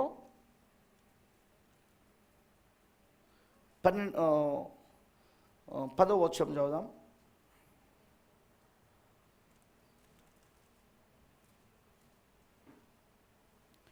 ఇక్కడ ఏంటిది? ఇక్కడ చూడండి. మరియు మోషే, యెహోవా మోషేకి ఇలాగ సెలవిచ్చెను. 9వ వచనం, 10వ వచనం, నువ్వు ఇశ్రాయేలులతో ఇట్లనము, నేను మీకు ఇచ్చుచున్న దేశమునకు మీరు వచ్చి దాని పంటను కోయినప్పుడు మీ మొదటి పంటలో ఒక పనను యాజకుని యొద్దకు తేవలను. యెహోవా మిమ్మల్ని అంగీకరించినట్లు అతడు యెహోవా సన్నిధిని ఆ పనను అల్లాడింపవలెను. అక్కడనో ప్రథమ ఫలములు, ఇక్కడనో పన. చెప్తా, పన అంటే తెలుసుగా మీకు. అతడు యెహోవా సన్నిధిని ఆ పనను అల్లాడింపవలెను. విశ్రాంతి దినమునకు మరుదినమున యాజకుడు దాన్ని అల్లాడింపవలెను. ఆమేనంటారా? చూడండి, ఇది కూడా చేయాల్సిన పని. ఎప్పుడు మొదటి పంట వచ్చినప్పుడు, దాని పంట కోయినప్పుడు మొదటి పంటలో ఒక పన. ఏంటి పన? మొత్తం పంట అది గోధుమ పంట. మనకో ఇక్కడ వరి ఉంటుంది, అక్కడ గోధుమ ఉంటుంది. కానీ గోధుమ వరి ఒకలాగానే ఉంటాయి. ఎలాగైతే వరి ఉంటుందో సేమ్ గోధుమ కూడా అట్లనే ఉంటుంది. ఇప్పుడు ఈ పంట అంతట్లో అంతా ఒక్కసారే పరిపక్వతలోనికి రాదు. విత్తనం అంతా ఒకేసారి పరిపక్వతలోనికి రాదు. అందులో మొదటిగా ఒక పన పరిపక్వతలోనికి వస్తుంది. మీకు తెలుసు కదా, పంటల్లో ఒకసారి రాదంతా. ఫస్ట్ ఒకటి వస్తుంది, దాని తర్వాత ఇంకోటి, దాని తర్వాత అలా అలా మొత్తం పంట అంతా వస్తుంది పరిపక్వతలోనికి. ఆకుపచ్చతనం నుండి అది గోల్డెన్ పసుపచ్చ రంగులోనికి, బంగారు రంగులోనికి మారుతుంది. అది ఎందుకు? ఆకుపచ్చ ఉన్నంతసేపు జీవం ఇంకా అందులో ఉన్నది. ఆ ఆకులు ఏవైతే ఉంటాయో దాంట్లో ఇంకా జీవం ఉన్నది. ఆ కాండంలో ఏదైతే ఉంటాయో దాంట్లో ఇంకా జీవం ఉన్నది. అందుకే అది ఆకుపచ్చగా ఉంది. కానీ జీవమంతా ఎందులోనికి ప్రవేశిస్తుందంటే, ఎందులోనికి వెళ్తుందంటే విత్తనములోనికి. అందుకే అలా మొత్తం చెట్టు యొక్క జీవమంతా విత్తనంలోకి వెళ్ళినప్పుడు ఇప్పుడు ఈ చెట్టు ఎండిపోతుంది. జీవమంతా ఇప్పుడు విత్తనములో చేరింది. ఆ పైన పొట్టు కూడా అంతకుముందు వరకు అది ఆకుపచ్చగా ఉండేది. అది కూడా ఏమవుతుందంటే గోల్డెన్ రంగు, అంటే బంగారు రంగులోకి మారుతుంది. దానికి కారణం ఏంటంటే దాంట్లో పొట్టులో ఉన్న జీవము కూడా విత్తనములోనికి వెళ్ళిపోయింది. అదిగో అప్పుడు కోతకాలం మొదలైనట్టు. అప్పుడు కోతకాలం, అప్పుడు కొడవలు పెట్టుకుంటాడు రైతు. కరెక్టేనా? అందులో అలా మొదటిగా వచ్చిన పరిపక్వతలోనికి వచ్చిన పని ఏదైతే ఉంటుందో దానిని యాజకుని యొద్దకు తీసుకురావాలి. యాజకుడు దాన్ని అల్లాడించాలి. వేవ్ ఆఫరింగ్ అంటారు దాన్ని. అల్లాడించి అర్పణ అమనంటారా? ఈ రెండు గుర్తుపెట్టుకోండి. దేవుడి మాటలను దీవించును గాక. చిన్న ప్రార్థన. ప్రభు అయిన దేవా, చదవబడిన వాక్యంలో నుండి మరొకసారి మాతో మాట్లాడు ప్రభువా.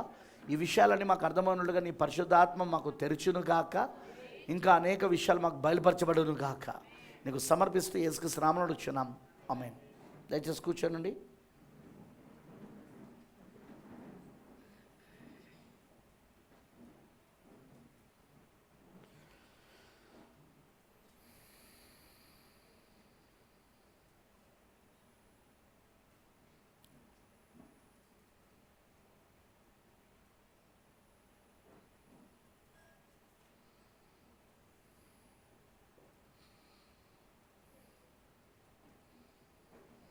నా జాగ్రత్తగా దేవుడి వాక్యమును మీరు వినాలని నేను కోరుతున్నాను. ఆమేన్. హల్లెలూయా. మొదటి రాకడ, ఇప్పుడు రెండవ రాకడ. ఫస్ట్ నేను మొదటి రాకడ గురించి మాట్లాడతాను. తర్వాత ఇప్పుడు నేను రెండవ రాకడ గురించి మాట్లాడతాను. దీన్ని నేను చాలా విషయాలు వీటి గురించి లాస్ట్ ఇయర్, మొన్న సంవత్సరంలో ఏప్రిల్లో జరిగిన మీటింగ్స్, ఏది మనం స్పెషల్ మీటింగ్స్ పెట్టుకున్నాం కదా, Easter meetings, Easter revival meetings, అందులో నేను చాలా విషయాలు చెప్పాను నేను. కానీ ఈరోజు నేను మరలా దాన్ని ఇంకొంచెం వివరంగా ఇంకొన్ని విషయాలను నేను మాట్లాడాలని ఆశిస్తున్నాను. మీరు జాగ్రత్తగా దేవుడు ఒక వాక్యమును మీరు వినాలని కోరుతున్నాను. ఆమేనంటారా? చూడండి, మొదటి రాకడలో యేసుక్రీస్తు ప్రథమ ఫలముగా మృతుల్లో నుండి తిరిగి లేపబడ్డాడని, నిద్రించిన వాళ్ళు ఎవరైతే ఉన్నారో పాత నిబంధనలో వాళ్ళందరిలో ఆయన ప్రథమ ఫలముగా లేపబడ్డాడని మనకు పౌలు గారు చెప్తా ఉన్నాడు. 1 కొరింథీయులు 15వ అధ్యాయము ఒకసారి చూడండి. 1 కొరింథీయులు రాసిన మొదటి పత్రిక 15వ అధ్యాయము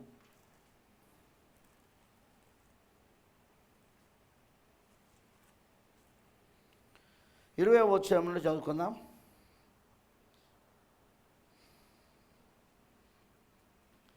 ఇప్పుడైతే నిద్రించిన వారిలో ప్రథమ ఫలముగా క్రీస్తు మృతుల్లో నుండి లేపబడి ఉన్నాడు. మనుషుని ద్వారా మరణం వచ్చెను గనుక మనుషుని ద్వారానే మృతుల పునరుద్ధానమును కలిగెను. ఆదామునందు అందరూ ఎలాగో మృతి పొందుచున్నారో అలాగునని క్రీస్తునందు అందరూ బ్రతికింపబడుదురు.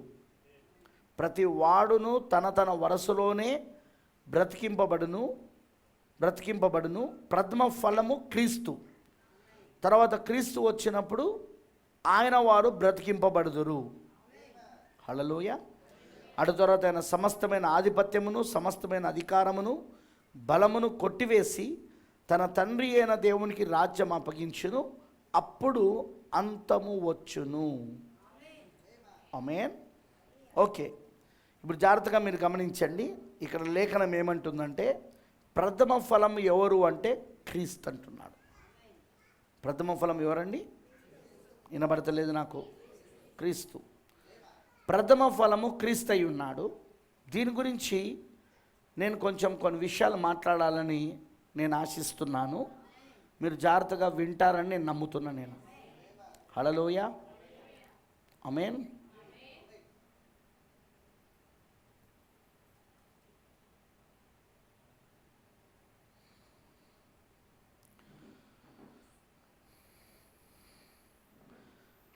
మొదటి రాకడలో ప్రభు అయిన యేసుక్రీస్తు వచ్చినప్పుడు నేను ఇందాక చెప్పినట్టు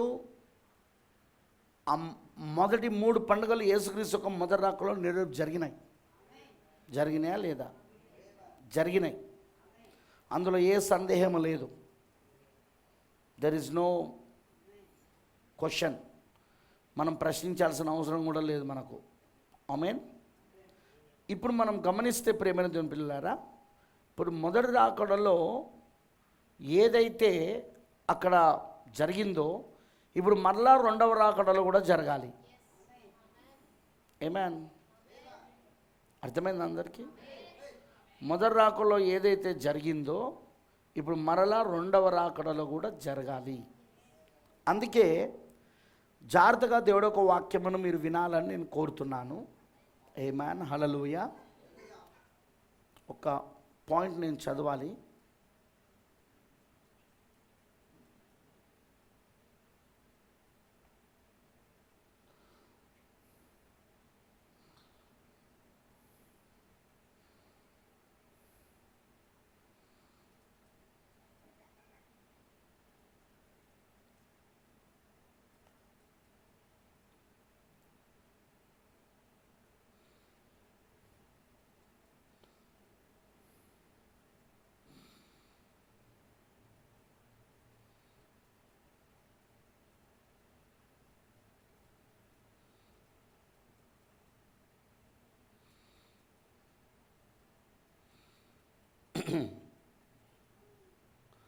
ఒక పాయింట్ చదివి నేను ముందుకెళ్తాను. మన యాప్ వచ్చేదాకా తలనొప్పే. మన యాప్ వస్తేనే కానీ నాకు ఫ్రీగా ఉండదు.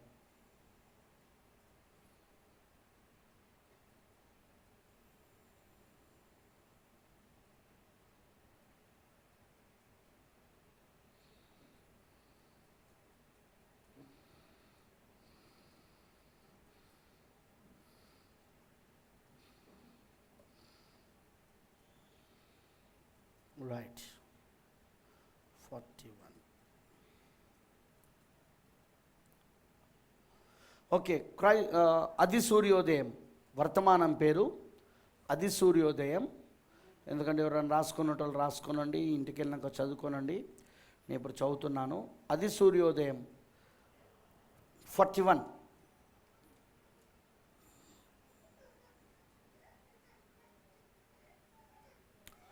ప్రవక్త బ్రహ్నాం గారు ఏమంటున్నాడంటే ఇక్కడ 41వ పారాగ్రాఫ్లో అది సూర్యోదయం 1965 ఏప్రిల్ 18 ఉదయం చెప్పిన మెసేజ్ ఇది. ప్రవక్త అంటున్నాడు, మొదటిగా లేచిన వాడు క్రీస్తే. ప్రవక్తలు అందరూ మరియు మొదలగు వారందరూ చాలా చోట్ల మాదిరిగా ఉనిను. నిద్రించిన వారిలో ఆయన ప్రథమ ఫలం. హల్లెలూయా, హల్లెలూయా. నిద్రించిన వారిలో ఆయన ప్రథమ ఫలం. ఆమేనంటారా? అర్థమైన వాళ్ళందరూ ఆమె చెప్పండి. ఇక్కడ తెలుగు తర్జుమా పూర్తిగా తప్పుగా చేశారు. అందుకే నేను ఇప్పుడు దీన్ని ఇంగ్లీష్లో చదువుతాను నేను. As Christ was the first one to rise from all the prophets and so forth. మరి క్రీస్తు మొదటి వాడు తిరిగి లేచిన వారిలో, ఆ ప్రవక్తలందరిలోనూ మరి మొదలగు వారందరిలోనూ తిరిగి లేచిన వారిలో క్రీస్తు మొదటివాడు. Although typed in many places, అనేక స్థలాలలో అది సాదృశ్యముగా చూపించబడినను. He was the first fruits of those that slept. ఆయనే ఆ నిద్రించిన వారిలో ప్రథమ ఫలము. ఆమేన్. In the bride coming of Christ. ఇదినండి, ఇది రెండవ రాకడ. ఇది మొదటి రాకడలను ప్రవక్తలందరిలో మరి మొదలగు వాళ్ళందరిలో తిరిగి లేపబడినవాడు, మరణము నుండి తిరిగి లేపబడిన వారిలో మొట్టమొదటి వాడు ఎవరంటే క్రీస్తు. మరి ఆయన ప్రథమ ఫలం అంటున్నాడు ఇక్కడ. వాళ్ళందరిలో ఆయన ఏంటిదట? నిద్రించిన వాళ్ళందరిలో ఆయన ప్రథమ ఫలం. ఆమెనంటారా? సో మొదటి రాకడలో ఆయన ప్రథమ ఫలముగా లేపబడ్డాడు. ఆయన ప్రవక్తలందరిలో ఆయన ఒక ప్రథమ ఫలముగా. మరి పాత నిబంధనలో దాన్ని దేవుడు చాలా చోట్ల ఛాయలుగా సాదృశ్యాలుగా చూపించాడు ఆయన. ఇప్పుడు ఉదాహరణ పండుగలోనే చూపించాడు. పండుగలో ఏంటి? ప్రథమ ఫలం పండుగ ఏంటిది? ప్రథమ ఫలం పండుగ ఏంటిది? క్రీస్తు మృతుల్లో నుండి లేపబడి వాళ్ళ మొదటివాడు ఆయన. ప్రథమ ఫలం, మొత్తం ఫలం కాదు, ప్రథమ ఫలములు, ఫస్ట్ ఫ్రూట్స్, తొలి ఫలములు. అంటే మొదటిగా పరిపక్వత చెందిన ఫలాలు ఉంటాయి కదా. ఏది చెట్టు పైన మొదటిగా పరిపక్వత చెందిన ఫలం వస్తుంది కదా, ఆ ఫలాన్ని తీసుకొచ్చి దేవుడికి అర్పించాలా. అదే ప్రథమ ఫలముల పండుగ. ఇప్పుడు ప్రథమ ఫలముల పండుగగా ఉన్న ఆ పండుగ ఎందుకు పెట్టాడు దేవుడు పాత నిబంధనలో? క్రీస్తు తిరిగి అలా లేపబడబోతున్నాడు. ప్రథమ ఫలముగా ఆయన ప్రవక్తలందరిలో, పాత నిబంధనలో ఉన్న ప్రవక్తలందరూ నిద్రించారు, అందరూ మరణించారు. పాత నిబంధనలో ప్రవక్తలందరూ మరణించారు, నిద్రించారు, కానీ ఎవరు తిరిగి లేవలేదు. కానీ వాళ్ళందరిలో ప్రథమ ఫలముగా తిరిగి పునరుద్ధానుడే లేచిన వాడు ఎవరు అంటే క్రీస్తు అయి ఉన్నాడు అక్కడ. అందుకే ఆయన ఏమంటున్నాడు? He was the first fruits of those that slept. నిద్రించిన వారిలో ఆయన మొదటి ఫలమై ఉన్నాడు, ఆయన ప్రథమ ఫలమై ఉన్నాడు ఆయన. ఆ పండుగ మీకు అర్థమైందిగా? ఇప్పుడు నెక్స్ట్ స్టెప్లో ఆయన, నెక్స్ట్ పాయింట్లో రెండవ రాకడకు వస్తున్నాడు ఇప్పుడు ఆయన. మంచిగానండి. ఇక్కడ రెండవ రాకలేండి, ఇన్ ద బ్రైడ్, వధువులో, కమింగ్ ఆఫ్ క్రైస్ట్, క్రీస్తు యొక్క రాకడ. ఏంటిది? ఎక్కడ? వధువులో. రెండవ రాకడ ఏంటి చెప్పండి ఇప్పుడు? వధువులో క్రీస్తు ఒక రాకడ. ఇన్ ద బ్రైడ్, వధువులో క్రీస్తు ఒక రాకడ. ఏంటిది అది? Coming out of the church, సంఘంలో నుండి బయటకు వచ్చుట. There will have to be a sheaf waved again in the last days. చివరి దినాలలో మరలా పన అల్లాడించబడుట ఉండవలసి ఉన్నది. అందరు జాగ్రత్త వినండి. ఎదురా బాబు, ఎక్కడ పెట్టారు?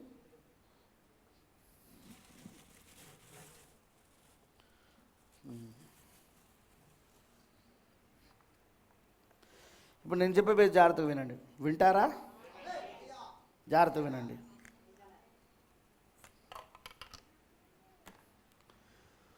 ఇక్కడ చూడండి,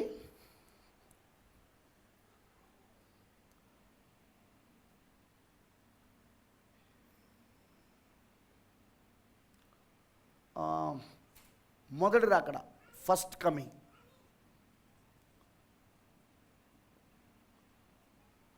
ఏంటిది అది? సిలువ. ఎవరి దగ్గరకు వచ్చాడు? యూదుల దగ్గరికి, ఇజ్రాయెల్లో.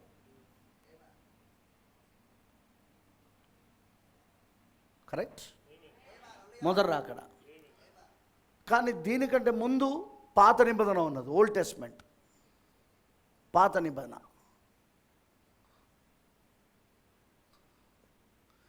4000 పీరియడ్, 4000 సంవత్సరాలు, 39 పుస్తకాలు.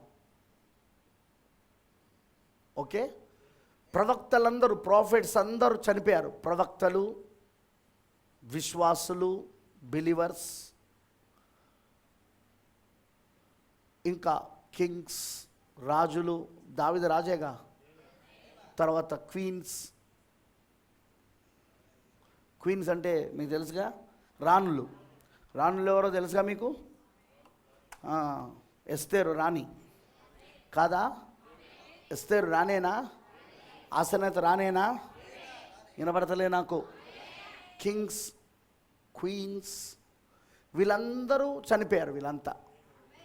కానీ ఇక్కడ క్రీస్తు మొదటి రాకడలో వచ్చినప్పుడు, ఇప్పుడు ప్రథమ ఫలముల పండుగ, ఫస్ట్ ఫ్రూట్, ప్రథమ ఫలముల పండుగలో ఆయనే మొదటిగా వీళ్ళందరిలో లేపబడినవాడు, ప్రథమ ఫలముగా. పౌలు గారు కూడా అదే రాశాడు కొరింథీ పత్రికల. క్రీస్తు మృతి పొందిన వారందరిలో మొదటిగా ప్రథమ ఫలముగా లేపబడ్డాడు ఆయన. అంతేకాదు ఆ పండుగలో మనం పండుగ ఏం చదువుతున్నామంటే పన అల్లాడించబడుట. మొదటిగా పరిపక్వతలోనికి వచ్చిన పన, మొదటి పంటలో మొదటిగా పరిపక్వతలోనికి బంగారు రంగులోనికి మారిన పన ఏదైతే ఉందో దాన్ని తీసుకొని యాజకుడు అల్లాడించాలి అక్కడ. సో మొదటి రాకల్లో యేసుక్రీస్తు, బాగా వినండి, ఆయన ప్రథమ ఫలము పండుగ, మరియు ఆయన్నే హల్లెలూయా ఆయనలోనే ఏం జరిగింది, ఆయన్నే మొదటిగా పరిపక్వత చెందిన పనగా అల్లాడించబడ్డాడు. అందరికి అర్థమైందా? అర్థమైనా రామ చెప్పండి. ఇది ఇజ్రాయెల్కి, this is Israel first coming, మొదటి రాకడ. ఇప్పుడు రెండో రాకడ రాద్దాం. ఇప్పుడు ఫస్ట్ కమింగ్ నుండి ఎన్ని వస్తున్నాయంటే 7 సంఘకాలాలు, 3, 4, 5, 6, 7. ఓకేనా? 7 సంఘకాలాలు కనబడతాయి. లేదా మనం ఇట్లా గీద్దాంలే, 7 సంఘకాలాలు అంటే ఇట్లా కాకుండా ఫస్ట్ కమింగ్ తర్వాత మనకి ఇక్కడ 7 సంఘకాలాలు కనబడతాయి.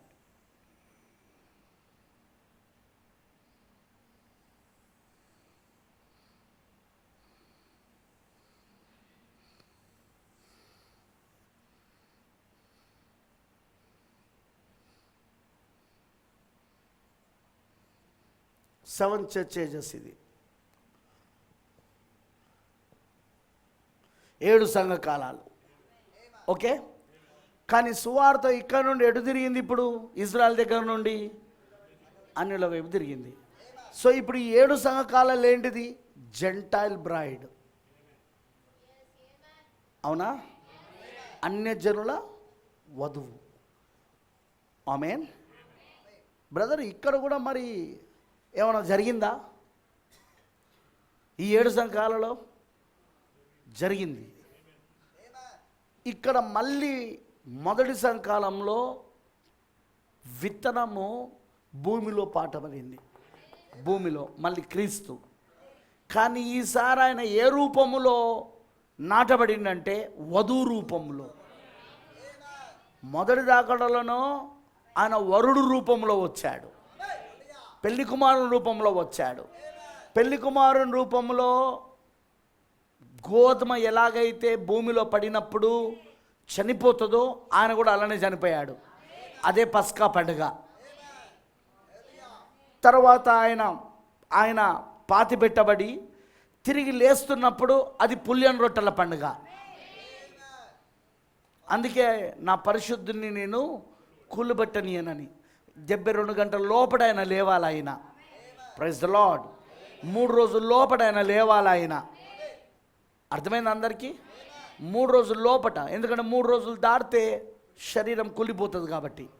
పులియని రొట్టెల పండుగ, పులియని రొట్టెల పండుగలో పిండి పులవకూడదు.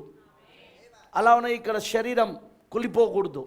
ఆయన తిరిగి లేవాలి, ఆయన కులిపోకముందే ఆయన శరీరం. కరెక్టేనా? అది పులియని రొట్టెల పండుగ, ఎందుకంటే ఆయనే రొట్టె కదా. శరీరం ఇది నా శరీరము. రొట్టెనైతే ఏం చూపించాడు ఆయన? ఇది నా శరీరము, ఇది నా రక్తమని పాత్రలో ఎదురు చూపించాడా లేదా? మీకు అర్థమవుతుందా? సో పులియని రొట్టెల పండుగ. ఇక మూడవది ప్రథమ ఫలముల పండుగ. ఈ ప్రథమ ఫలముల పండుగలో మొట్టమొదటిగా ఆయన్నే ఆ పాత నిబంధనలో ఉన్న ప్రవక్తలు, విశ్వాసులు, రాజులు, రాణులు ఎవరైతే ఉండేనో, చనిపోయిన వాళ్ళ 4000 సంవత్సరాలలో, ఆ 39 పుస్తకాలలో ఎవరైతే మరణించారో, నిద్రించారో, చనిపోయి ఉన్నారో వాళ్ళందరిలో ప్రథమ ఫలముగా లేపబడిన వాడు క్రీస్తు అయి ఉన్నాడు. ఇక్కడ ఇదంతా ఆయన వరుడుగా చేస్తున్నాడు, పెళ్లి కుమారుడుగా చేస్తున్నాడు ఆయన. అర్థమైందా నేను చెప్పింది? ఇప్పుడు అదంతా జరిగింది ఇక్కడ.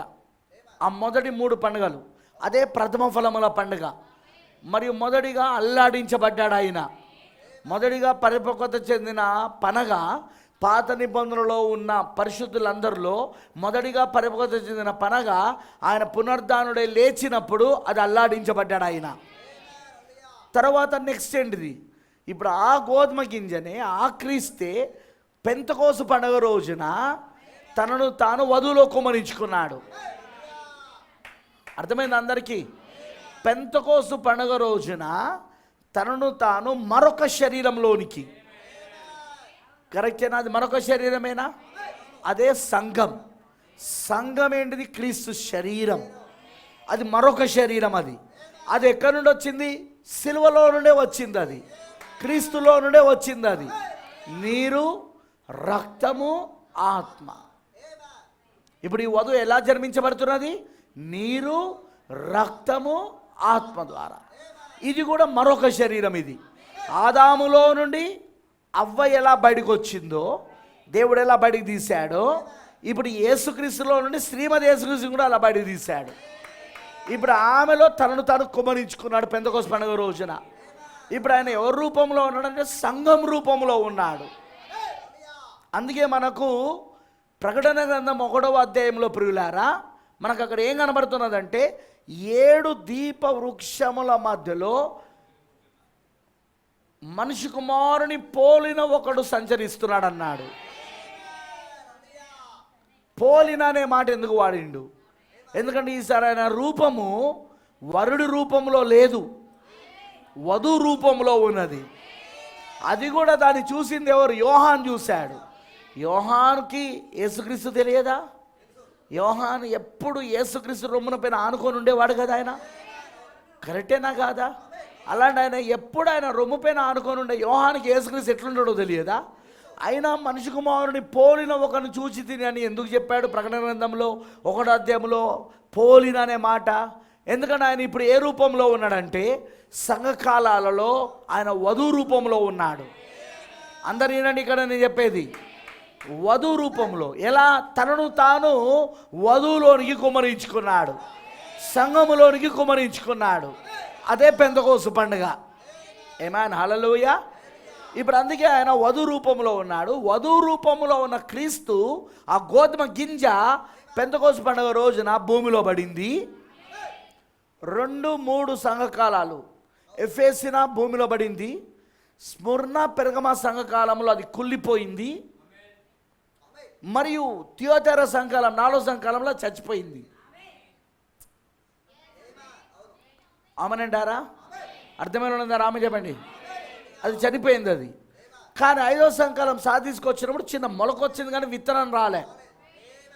అందుకే ప్రాఫిట్ ఏమంటాడంటే ఏదైతే ఆ విత్తనము ఇగో ఈ సంఘకాలాలలో సంఘ శాఖగా ఈ 3-4 సంఘకాలాలలో సంఘము సంఘ శాఖగా ఎప్పుడైతే మారిందో అదే మరణమై ఉన్నది, అదే సమాధి అయి ఉన్నది.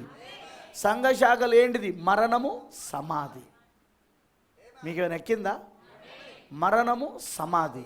కానీ ఇప్పుడు యేసుక్రీస్తు విత్తనం ఎక్కడున్నాడు? ఇప్పుడు సంఘ శాఖలో ఉన్నాడు. మరణము, ఆ విత్తనం అక్కడ చనిపోయింది. ఎప్పుడైతే వీళ్ళు సంస్థాగత సంఘముగా మారారో క్రీస్తు శకం 320 సంవత్సరమున నైసా సభ దగ్గర మొట్టమొదటి రోమన్ క్యాథలిక్ సంస్థగా సంఘ శాఖగా ఎప్పుడైతే మారిందో అప్పుడు ఏమైంది? అదిగో అక్కడే విత్తనం చనిపోయింది. క్రీస్తు విత్తనం చనిపోయాడు.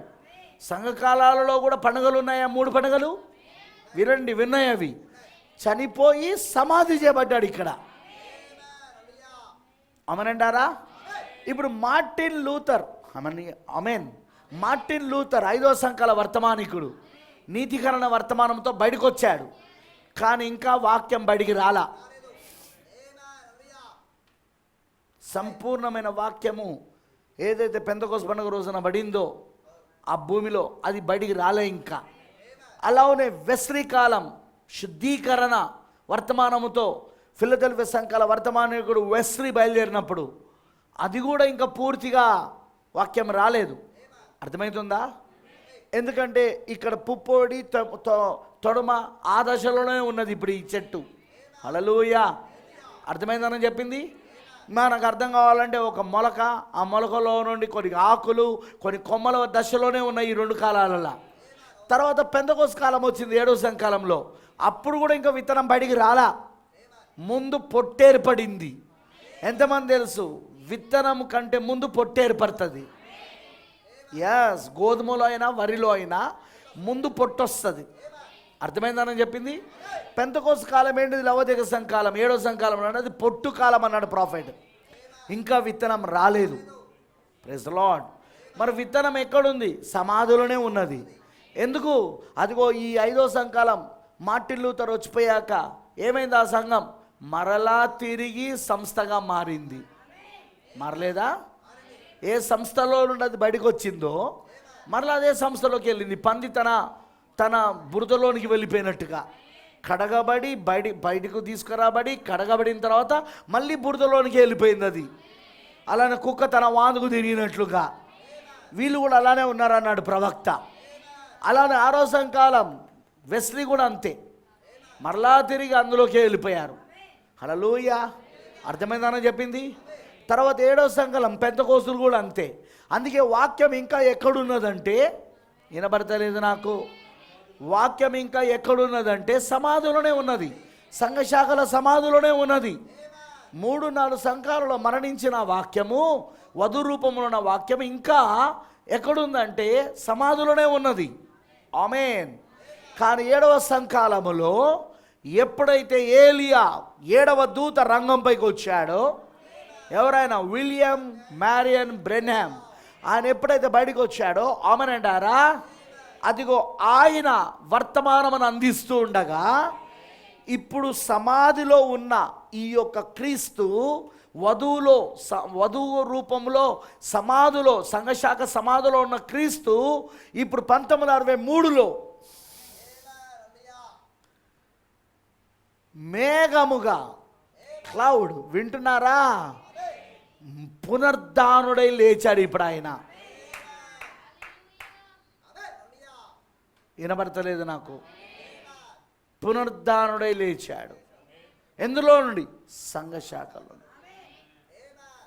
సంస్థాగత సంఘాల్లో నుండి. ఎలా లేచాడు ఆయన? ఆయన పునరుద్ధానుడై ఎలా లేచాడు ఆయన ఎలా లేచాడంటే ప్రవక్త రంగంపై ఉండగా, ప్రాఫెట్ విలియం బ్రెన్హామ్ ఏలియా 7వ దూత రంగంపై ఉండగా, ఆమేన్, ఆయన మేఘము ధరించుకొని ఆయన వచ్చాడు. ఇప్పుడు ఆయన అది ఏం చేసింది? అది వధువులో క్రీస్తు కుమరించుకొనుట. In the bride coming of Christ. చదివినామా మనం? In the bride coming of Christ. వధువులో క్రీస్తు రాకడ. ఏంటంటే ఇప్పుడు వధువులో క్రీస్తు రాకడ ఏం చేసిందట? ఇక్కడ ఏమంటున్నాడు? వధువులో క్రీస్తు రాకడ ఏం చేసిందట? Coming out of the church. Coming out of the church. సంఘములో నుండి బయటకు వచ్చుట. ఇప్పుడు సంఘ శాఖలో నుండి బయటకు వచ్చుట. ఎందుకంటే ఇక్కడ సంఘ శాఖలో వాక్యం చచ్చిపడి ఉన్నది, అక్కడ సమాధి చేయబడి ఉన్నది అక్కడ.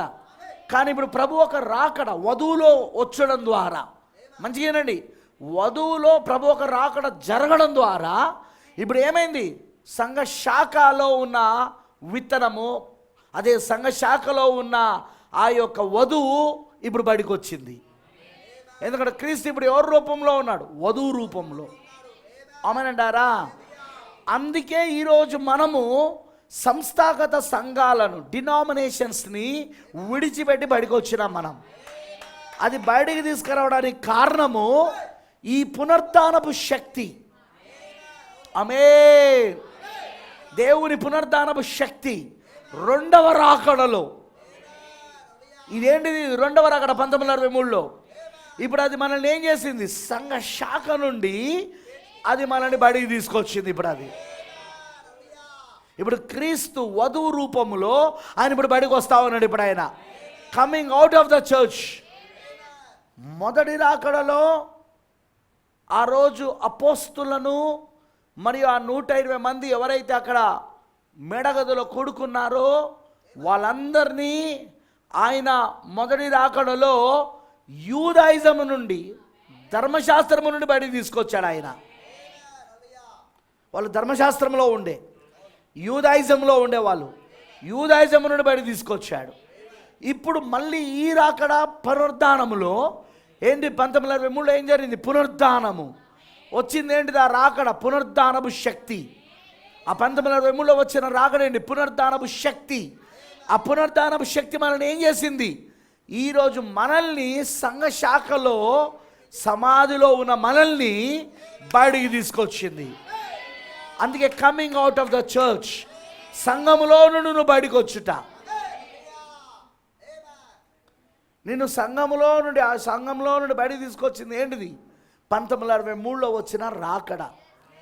మొదటి రాకడ ఎలాగైతే వాళ్ళని యూదాయిజంలో నుండి ఆ పునరుద్ధానపు శక్తి బయటికి తీసుకొచ్చిందో, అప్పుడున్న యూదాయిజంలో నుండి, ధర్మశాస్త్రంలో నుండి, ఇప్పుడు మనల్ని డినామినేషన్లో నుండి వధువుని, హల్లెలూయా, సంఘ శాఖలో సమాధి చేయబడిన వధువుని, ఆమేన్, సమాధిలో ఉన్న వధువుని ఇప్పుడు తిరిగి లేపుతున్నాడు. ఎందులో కుమ్మరించుకోవడం ద్వారా? వధువులో కుమ్మరించుకోవడం ద్వారా. బాగా వినండి ఇక్కడ నేను చెప్పేది. వధువులో కుమ్మరించుకోవడం ద్వారా, పెళ్లి కుమార్తెలో కుమ్మరించుకోవడం ద్వారా. అదిగో అక్కడ మొదటి రాకడలోనో ఆయన వచ్చిన శరీరంలో కుమ్మరించుకున్నాడు. ఆయన పునరుద్ధానంలో ఏం జరిగింది? ఆయన ఆ శరీరంలో కుమ్మరించుకొని ఆయన సమాధిని బదలు కొట్టుకొని బయటకు వచ్చిండు. ఆయన మరణము, సమాధి, పాతాలని జయించి ఆ శరీరం బయటకు వచ్చింది. ఇక్కడనో ఇంకొక శరీరం అనేది సంఘకాలాలలో నేను చెప్పాను, ఇది మరొక శరీరం. ఇది కూడా యేసుక్రీస్తు శరీరమే. కానీ ఇప్పుడు సంఘశాఖల సమాధిలో ఉన్నది. ఇప్పుడు అది సంఘశాఖ సమాధిలో ఉన్న ఆ యొక్క శరీరం, మరణము సమాధితో ఉన్న ఆ శరీరం, హల్లెలూయా, మరొక శరీరం ఇప్పుడు క్రీస్తు తనను తాను కుమ్మరించుకోవడం ద్వారా వధువు లోపట అది పునరుద్ధానపు శక్తిగా ఆమెను సంఘములో నుండి అది బడికి తీసుకొస్తా ఉన్నది. సమాధిలో నుండి, సంఘములో నుండి, సమాధిలో నుండి, సంఘ శాఖలో నుండి నిన్ను బడికి తీసుకొస్తా ఉన్నది. అది ఇది రెండవ రాకడ. రెండవ రాకడ ఎవరికి? వధువుకి. రెండవ రాకడ ఎవరు? అన్యజనుల కోసం, అన్యజనుల్లో నుండి సిద్ధపరచబడిన వధువుకి. ఆ పునరుద్ధానపు శక్తి ఈరోజు మనల్ని ఏం చేస్తున్నదంటే సంఘ శాఖలో నుండి బయటికి లేపింది. ఎలా? క్రీస్తు తనను తాను వధువులో కుమ్మరించుకోవడం ద్వారా. ఇప్పుడు మళ్ళీ చెప్తున్నా, మంచిగానండి. ఇది మొదటి రాకడ. ఇటు చూడండి, ఇక్కడ శరీరం సమాధిలో ఉంది, వరుని శరీరం, పెళ్లి కుమారుని శరీరం. దేవుడు ఏం చేశాడు? అక్కడ ఆయన ఆత్మను ఆ శరీరంలోనికి పంపి లేపాడు.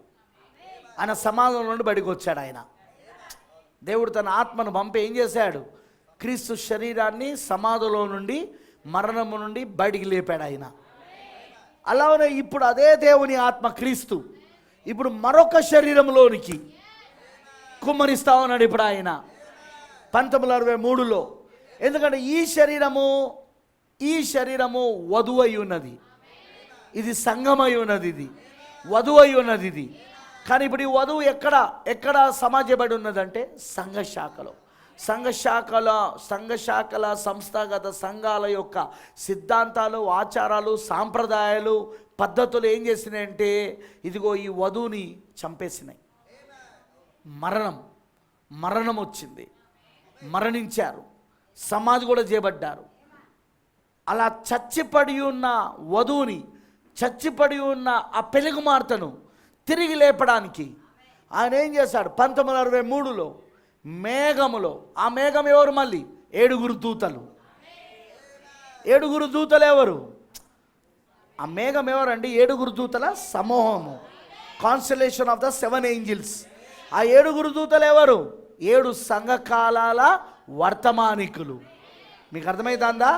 అంటే ఆయన ఇప్పుడు ఏ రూపంలో వచ్చిండు? ఇప్పుడు ఆయన వధువు రూపంలో వచ్చాడు, వధువులో కుమరించుకుంటున్నాడు. క్రీస్తు ఒక రాకడ ఇప్పుడు వధువులో జరుగుతూ ఉన్నది, వధువులో కుమరించుకుంటున్నాడు. అది జరిగినప్పుడు ఏం జరిగింది? ఇప్పుడు అది అందుకే సంఘ శాఖలో ఎవరైతే వధువు ఉన్నదో ఆమె పునరుద్ధానమే లేస్తూ ఉన్నది. ఇప్పుడు ఆమె ఆ మరణములో సమాధిలో, సంఘశాఖ అనే మరణములో సమాధిలో ఉన్న వాళ్ళందరూ తిరిగి ఇప్పుడు లేపబడతా ఉన్నారు. అదే coming out of the church, అదే సంఘములో నుండి బయటకు వచ్చుట. In the bride coming of Christ, వధువులో క్రీస్తు ఒక రాకడ. Coming out of the church, సంఘములో నుండి బయటకు వచ్చుట. ఏంటిది? సంఘములో నుండి బయటకు వచ్చుట. మీకు అర్థమైంది అందరికీ? ఎందుకు మనం సంఘంలో నుండి బయటకు వచ్చినాం? బ్యాప్టిస్ట్ నుండి ఎందుకు బయటకు వచ్చినాం? సిఎస్ఐ నుండి ఎందుకు బయటకు వచ్చినాం? పెంతెకోస్తు నుండి మనం ఎందుకు బయటకు వచ్చినాం? హెబ్రోన్ నుండి ఎందుకు బయటకు వచ్చినాం? చర్చ్ ఆఫ్ క్రైస్ట్ నుండి ఎందుకు బయటకు వచ్చినాం? ఈ సంఘశాఖల నుండి మనం ఎందుకు బయటకు వచ్చాం? ఎందుకంటే అక్కడ మనం చచ్చి మరణించి పాతి పెట్టబడి ఉన్నాం అక్కడ మనం. కానీ రాకడ 1963లో వచ్చిన ఈ రాకడ, ప్రకటన 10వ అధ్యాయములో అదిగో మేఘం ధరించుకొని వచ్చిన క్రీస్తు, అదేంటిది? ఆ రాకడ ఏం చేసింది?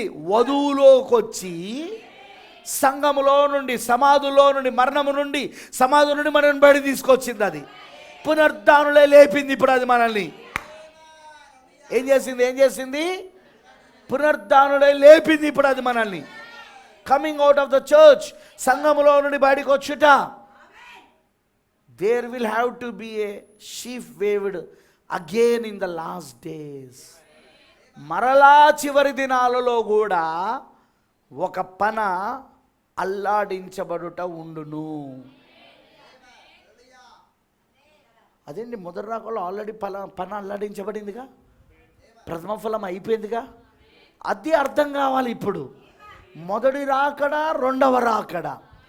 మొదటి రాకడను వరుడి రూపము, పెళ్లి కుమారుని రూపము ఇజ్రాయేలులకు. రెండవ రాకడను వధు రూపము, అది అన్యజనులకి, అన్యజనులు ఏర్పరచబడిన వధువుకి. అన్యజనులో నుండి నా నామము నిమిత్తము నేను ఒక జనాంగమును ఏర్పరచుకున్నానని దేవుడు చెప్పాడా? పాత నిబంధనలో ఉందా ప్రవచనం? మరి దాని ఛాయలు, నీడలు, సాదృశ్యాలు పాత నిబంధనలో చూపించాడా ఆయన? వినబడతలేదు నాకు అది. మొదటి రాకడ పాత నిబంధనలో చూపించబడింది, రెండవ రాకడ కూడా పాత నిబంధనలో చూపించబడింది. ఛాయలలో, నీడలలో, సాదృశ్యాలలో. కరెక్టేనా? ప్రవక్తల జీవితాలలో, విశ్వాసుల జీవితాలలో, ఆమేన్, రాజులు రాణుల జీవితాలలో మొదటి రాకడ చూపించబడింది, రెండవ రాకడ కూడా చూపించబడింది. అర్థమైన వాళ్ళందరూ ఆమె చెప్పండి. ఆమేన్, హల్లెలూయా. నెక్స్ట్ మీకు ఇంకోటి కూడా చెప్తాను. పండుగలలో కూడా చూపించబడింది. మొదటి రాకడలో చూపించబడింది పండుగలలో, రెండవ రాకడలో కూడా చూపించబడింది. అదే ఈరోజు చాలామందికి అర్థం కావట్లేదు. అర్థం కాదు, ఇది ఓన్లీ ఏర్పాట్లో ఉన్న వాళ్ళకే. మనము ప్రవక్త అంటాడు, మనం సంఘశాఖలో నుండి బయటికి వచ్చింది ఇంకొక కొత్త సంఘశాఖను తయారు చేయడానికి కాదు, ఇంకొక కొత్త సంస్థను తయారు చేయడానికి కాదు. మనము సంఘశాఖలో ఉన్నప్పుడు మనము ఆ సిద్ధాంతాలు, ఆ ఆచారాలు, ఆ సాంప్రదాయాలు, ఆ మనుషులు కల్పించిన పద్ధతులు అన్నీ కూడా ఏం చేశారంటే మనల్ని చంపేసి సమాధి చేసేసినాయి. అవి సమాధిలో ఉందా వధువు? విత్తనం సమాధిలో ఉందా? ఇప్పుడు విత్తనం వధు రూపంలో ఉన్నది అక్కడ. ఇప్పుడు రాకడ జరిగింది. రాకడ జరిగినప్పుడు ఏం జరిగింది అక్కడ? సమాధిలో ఉన్న వాళ్ళందరినీ తిరిగి లేపుతా ఉన్నది. ఏ సమాధిలో? సంఘశాఖ సమాధిలో. అదే పునరుద్ధానపు శక్తి ఇప్పుడు మనల్ని తిరిగి లేపి క్రీస్తు యేసుతో పాటు పరలోకపు స్థలంలో కూర్చోబెట్టింది. మళ్ళీ ఎఫెసీ సంఘకాలం, మళ్ళీ ఆది అపోస్తుల బోధ. ఆది అపోస్తుల బోధలో ఏం జరిగింది? మొదటి రాకడలో సంఘం అప్పుడు ఏం జరిగింది? యూదాయిజం నుండి, సంఘశాఖ యూదాయిజం నుండి, డినామినేషన్ నుండి ఏమైంది? అప్పుడున్న యూదాయిజం, అప్పుడున్న ధర్మశాస్త్రము నుండి సంఘము, అప్పుడున్న వధువు లేపబడి ఆచారములలో చచ్చిపోయి ఉన్న వధువు, ఆచారంలో చచ్చిపోయి ఉన్న కాలం అది. సంఘశాఖలు అవునా? డినామినేషన్స్ అవునా? ఆచారాలు, సాంప్రదాయాలు, మానవ కల్పించిన పద్ధతులు తెలియదు మీకు? శాస్త్రులు, పరిసయ్యులు, సదుకేయులు సంఘశాఖలు కావా అవి? అవి ఏం చేసినాయి? అవి చంపేసినాయి. అవి ఆ సంఘాన్ని చంపేసినాయి. అవునా? సమాధులు అవి. వాటిని సమాధులను ప్రభు చెప్పాడా? అయ్యయ్యో, శాస్త్రులు పరిసయ్యులు సద్దుకేయులను గురించి వాళ్ళ సమాధులను చెప్పాడా లేదా? అవన్నీ సమాధుల సంస్థలు అవన్నీ. అందులో నుండి యేసు ఏం చేశాడు? తన దేహాన్ని లేపినట్టుగా సంఘాన్ని కూడా అక్కడ లేపాడు వాళ్ళను. ఇప్పుడు కూడా ఆయన ఏం చేస్తున్నాడు? వధువు ఎవరైతే ఉన్నారో వాళ్ళందరూ ఇక్కడ సంఘకాలాలలో మరణించి పాతిపెట్టబడి ఉన్నారు అక్కడ సంఘ శాఖలలో. ఇప్పుడు ఆయన రాకడ, ప్రకటన 10వ అధ్యాయం 1వ వచనంలో ఆయన బలిష్ఠుడు వేరొక దూతగా మేఘం ధరించుకొని వచ్చిన రాకడ. ఆ మేఘం ఎవరు? మళ్ళీ 7 సంఘ కాలాలలో ఉన్న 7 వర్తమానికులు. అంటే ఇప్పుడు ఆయన ఎందులో వస్తున్నాడు? ఇప్పుడు ఆయన క్రీస్తు యొక్క రాకడ ఇప్పుడు వధువులో జరుగుతుంది. ఎందుకంటే అది 7 సంఘకాలాలు కదా, అది 7 దూతలు 7 సంఘకాలాలు కదా ఆ మేఘము. హల్లెలూయా. ఇప్పుడు ఆ వధువులో జరుగుతున్నప్పుడు ఏమవుతున్నది? Coming out of the church. సంఘములో నుండి మనం అందుకే బయటకు వస్తాం. బయటకు వచ్చాడంటే పునరుద్ధానం లేస్తాం. లేచి ఇప్పుడు ఎక్కడ కూర్చున్నామంటే పరలోకపు స్థలములలో ఉన్నాం. మళ్ళీ తిరిగి ఎఫెస్కి వచ్చినాం మనం. ఇప్పుడు మరలా తిరిగి ఆ ఎఫెస్కి వచ్చినాము. ఆమేన్. మరలా తిరిగి మనం అపోస్తల కార్యానికి వచ్చినాం మనం. ఇప్పుడు అపోస్తల బోధ, సావాసం, రొట్టె విరుచుట, ప్రార్థన యందు ఎడతెగక ఉండిరి. అర్థమైంది అందరికీ? ఈ రాకడ వర్తమానం అని అక్కడ తీసుకొచ్చింది ఇప్పుడు అది. హల్లెలూయా. అయితే అక్కడ ఎలాగైతే మొట్టమొదటిగా మొదటి రాకల్లో ఎలాగైతే మొదటి ఫలముగా, ప్రథమ ఫలముగా, మరి మొదటిగా పరిపక్వత చెందిన పనగా అక్కడ అర్పించబడి అల్లాడించబడ్డాడో ఇప్పుడు కూడా అలానే జరగాలి. అలానే ప్రవక్త అంటున్నాడు, there will have to be a shift again in the last days. Oh my, చివరి దినములలో మరలా ఒక పన అల్లాడించబడవలసి ఉన్నది. ఎవరా పన చెప్పగలరా? ఎవరా పన చెప్పగలరా? ఎవరు చెప్పండి, గట్టిగా చెప్పండి. William Marion Branham. William Marion Branham పూర్తిగా వధువుకి సాదృశ్యం, వధువుకి మొదటి ఫలం. అందుకే విలియం బ్రెన్హామ్ ఈ కాల ప్రవక్త, ఆయన మరలా అల్లాడించబడిన పనగా ఉన్నాడు. ఇప్పుడు ఆయన మరలా అల్లాడించబడిన పన రెండవ రాకడలో. హల్లెలూయా. ఈ రెండవ రాకడ జరగకుండా ఇవన్నీ ఎట్లా జరుగుతాయండి? అందుకే ఈ రెండవ రాకడ నమ్మని వాళ్ళు అందరూ ఏం చేస్తున్నారు తెలుసా? సంఘ శాఖలో నుండి బయటికి వచ్చి సంఘ శాఖను స్థాపిస్తున్నారు. సంఘ శాఖలో నుండి డినామినేషన్ నుండి బయటికి వచ్చి మరొక డినామినేషన్ వాళ్ళు, కొత్త డినామినేషన్ వాళ్ళు ఎంటైర్ మెసేజ్ పేరుతో స్థాపిస్తున్నారు. వాళ్ళు స్థాపించారు ఆల్రెడీ. అందుకే వాళ్ళు రెండవ రాకడ నమ్మరు. వాళ్ళు వింటున్నారా? ఇప్పుడు చూడండి, మొదటిగా పరిపక్వత చెందిన ఈ రాకల్లో మొదటి ఫలముగా మొదటిగా పరిపక్వత చెందిన పని ఎవరంటే విలియం మ్యారియన్ బ్రెన్హామ్. వధువు ఎలా ఉన్నదో నీకు తెలియాలంటే విలియం బ్రెన్హామ్ని చూడాలా. విలియం బ్రెన్హామ్ ఎలా ఉంటాడో వధువు అలా ఉండబోతున్నది. ప్రథమ ఫలములలో మిగతా ఫలాలన్నీ కూడా ప్రథమ ఫలం వల్లే మారతాయా, మారవా? ప్రథమ ఫలం ఎలా పరిపక్వత చెందినాయో మిగతా ఫలాలు కూడా అలా పరిపక్వత చెందుతాయా లేవా? మొదటి పనలో పరిపక్వత చెందిన మొదటి పనలో మిగతా పనులు కూడా, పంటలోని మిగతా పనులు కూడా మొదటి పన వలె పరిపక్వత చెందుతాయా, చెందవా? వినబడతలేదు నాకు. లేవు కదా, మొదటి పన రావడుతోడే కొడవలు పట్టుకుంటాడు రైతు. అందుకే మొదటి ఫలముగా మొదటిగా పరిపక్వత చెందిన పనగా మన ప్రవక్త ఉన్నప్పుడు అప్పుడే ఎత్తబట్ట జరగలే. ఎందుకంటే ఇప్పుడు ప్రవక్తకి ఏదైతే జరిగిందో అది ఇప్పుడు మిగతా వధువు సభ్యులందరికీ జరగాల. మరి ప్రవక్త బ్రెన్హామ్ గారు ఏమని చెప్పారు? ప్రవక్త ఎల్లప్పుడూ ఆ కాలములో ఉన్న సంఘానికి సూచనగా ఉన్నాడు. ఎలా ఉన్నాడు? సూచనగా, సైన్ సూచనగా. అందుకే ప్రవక్తకు జరిగిందే ఆ కాలములో ఉన్న సంఘానికి జరగాల. మోషేకి జరిగిందే సంఘానికి జరిగిందా లేదా? మోషే అగ్నిస్తంభాన్ని కలుసుకున్నాడా లేదా? వినబడతలేదు నాకు. మోషే అగ్నిస్తంభాన్ని కలుసుకున్నాడు ఆ పర్వతం పైన. సంఘం కూడా మళ్ళీ అక్కడికి వచ్చి అగ్నిస్తంభాన్ని కలుసుకుందా లేదా? ఆమేన్, హల్లెలూయా. సేమ్ మోషే బాప్తిస్మం పొందుకున్నాడు, సంఘం కూడా పొందుకుందా లేదా? మోషే మేఘముల బాప్సం పొందుకున్నాడు, సంఘం కూడా మేఘముల బాప్సం పొందుకుందా లేదా? ప్రైజ్ ది లార్డ్, హల్లెలూయా. ఎప్పుడైనా గుర్తుంచుకోనండి, ప్రవక్త, అకాల ప్రవక్త ఆ కాలంలో ఉన్న సంఘానికి సూచనగా ఉన్నాడు. అంటే ఆ ప్రవక్తకి ఏం జరిగిందో అదే ఆ కాలంలో ఉన్న వధువు కూడా అదే జరగాలి, ఆ కాలంలో ఉన్న సంఘానికి కూడా అదే జరగాలి.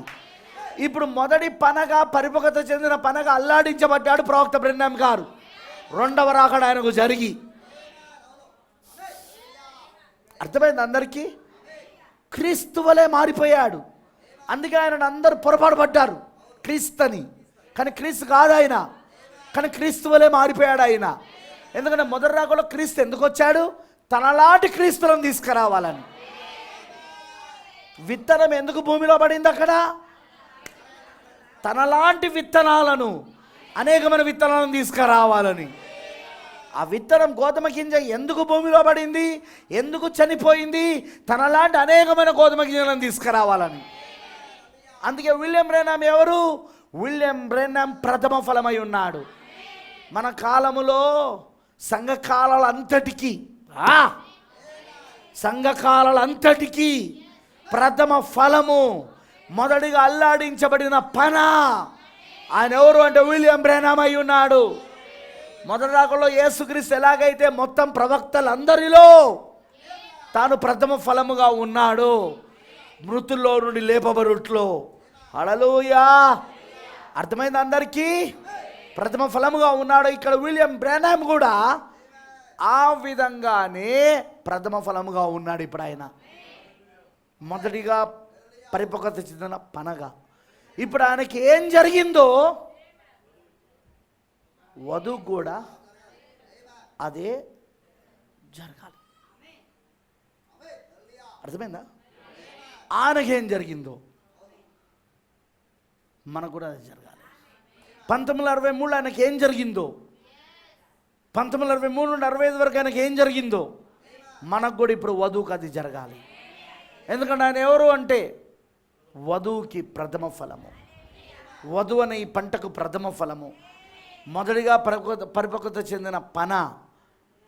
వింటున్నారా? మొదటిగా పరిపక్వత చెందిన పన, అల్లాడించబడిన వాడు. హల్లెలూయా, అర్థమైందా? మొదటి రాకల్లో మొదటి 3 పండుగలు, రెండవ రాకల్లో సంఘకాలాలలో మరియు రెండవ రాకల్లో మొదటి 3 పండుగలు. ఏంది? సంఘకాలంలో పండుగలు జరిగినాయి మొదటి. నీకు అందుకే అది సూర్యోదయం అనే వర్తమానం అర్థం కాల, నీకు అందుకే ఈస్టర్ ముద్ర అనే వర్తమానం అర్థం కాల. ఈస్టర్ ముద్ర, అది సూర్యోదయం ఇవన్నీ ఏంటనుకుంటున్నారు? దీని గురించే చెప్తున్నాడు ఆయన. సంఘకాలాలలో మొదటి పండుగ, రెండో పండుగ, మూడో పండుగ జరిగింది అక్కడ. అమనంటారా? అర్థమైన వాళ్ళందరూ రామ చెప్పండి. సంఘకాలాల్లోని మొదటి 3 పండుగలు మరియు మొదటి రాకల్లోని మొదటి 3 పండుగలు. మరి మూడో పండుగ తర్వాత ఏం జరిగింది? పెంతెకోస్తు పండుగ. పెంతెకోస్తు పండుగ రోజున వాళ్ళందరూ పరిశుద్ధాత్మతో నింపబడ్డారా? అదిగో ఇప్పుడు కూడా ఏం జరగబోతా ఉన్నది? మూడో పండుగ తర్వాత మనకు మరలా పరిశుద్ధాత్మ బాప్తిస్మము, refilling of the Holy Ghost. పరిశుద్ధాత్మ తిరిగి మనలో నింపబడుట వధువుకి జరుగుతుందా జరగదా?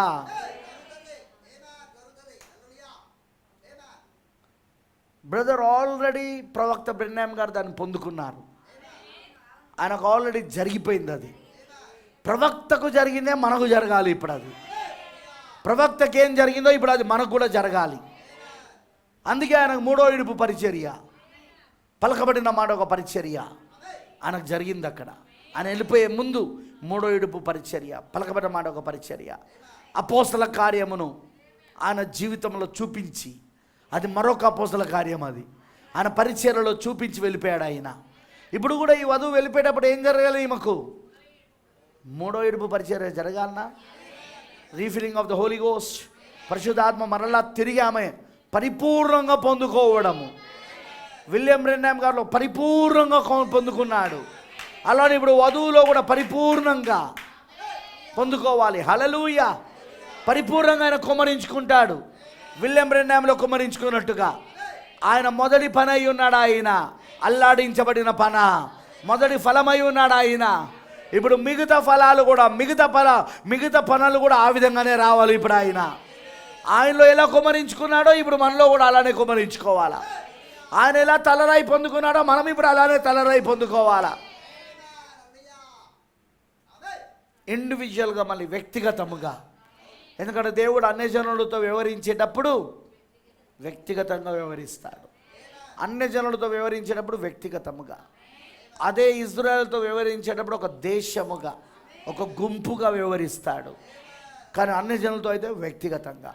ఇప్పుడు వ్యక్తిగతంగా ఆయన తలరాయిగా ఒక్కొక్కరిలోనికి ఇప్పుడు రావాలి. ఆయన తలరాయి రాలేదని కాదు, వచ్చింది 63లోనే. 63లోనే వచ్చేసింది. అది ప్రవక్తలో ఆల్రెడీ ఆ తలరాయి ప్రవక్త పొందుకున్నాడు. ప్రవక్త ఆల్రెడీ ఆ తలరాయి పొందుకున్నాడు. అందుకే ఆయన క్రీస్తులాగా కనబడ్డాడు అందరికీ. అందుకే ఆయన క్రీస్తు లాంటి జీవితాన్ని చూపించాడు. ఇప్పుడు వధువులో ఉన్న ప్రతి ఒక్కరు కూడా, ప్రతి ఒక్క సభ్యులు కూడా ఇప్పుడు క్రీస్తు వలె మారబోయే కాలం ఇది. అదే ఆ దేవుని కుమారుల ప్రత్యక్షత కొరికే సృష్టి యావత్తు మిగుల ఆశతో తేరి చూస్తుందని పౌలు గారు చెప్పాడు అక్కడ. ఆమెనంటారా? అర్థమైన వాళ్ళందరూ ఆమె చెప్పండి. ఇప్పుడు మనం మరలా తిరిగి పునరుద్ధానం పొందుకొని మనం ఇప్పుడు పరలోకపు స్థలములో ఉన్నాము. మరొక ఎఫెసీలో ఉన్నాము, మరొక అపోస్తల కార్యంలో ఉన్నాము. ఇక పూర్తిగా ఆయన నింపుకునే సమయం వచ్చేసింది. ఇక ఈ దినములలో ఒక దినమున మనం పూర్తిగా నింపబడతాం.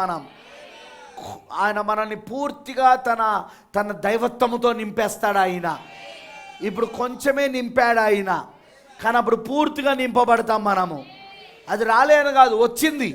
కానీ ఇంకా సభ్యులు సిద్ధపడలేదు. ఇంకా డైనమిక్స్ రెడీగా ఉన్నాయి, కానీ మెకానిక్స్ రెడీగా లేవు. ఇంకా అర్థమైందా? యంత్రములు సిద్ధంగా లేవు ఆ కదిలించు శక్తి రావడానికి.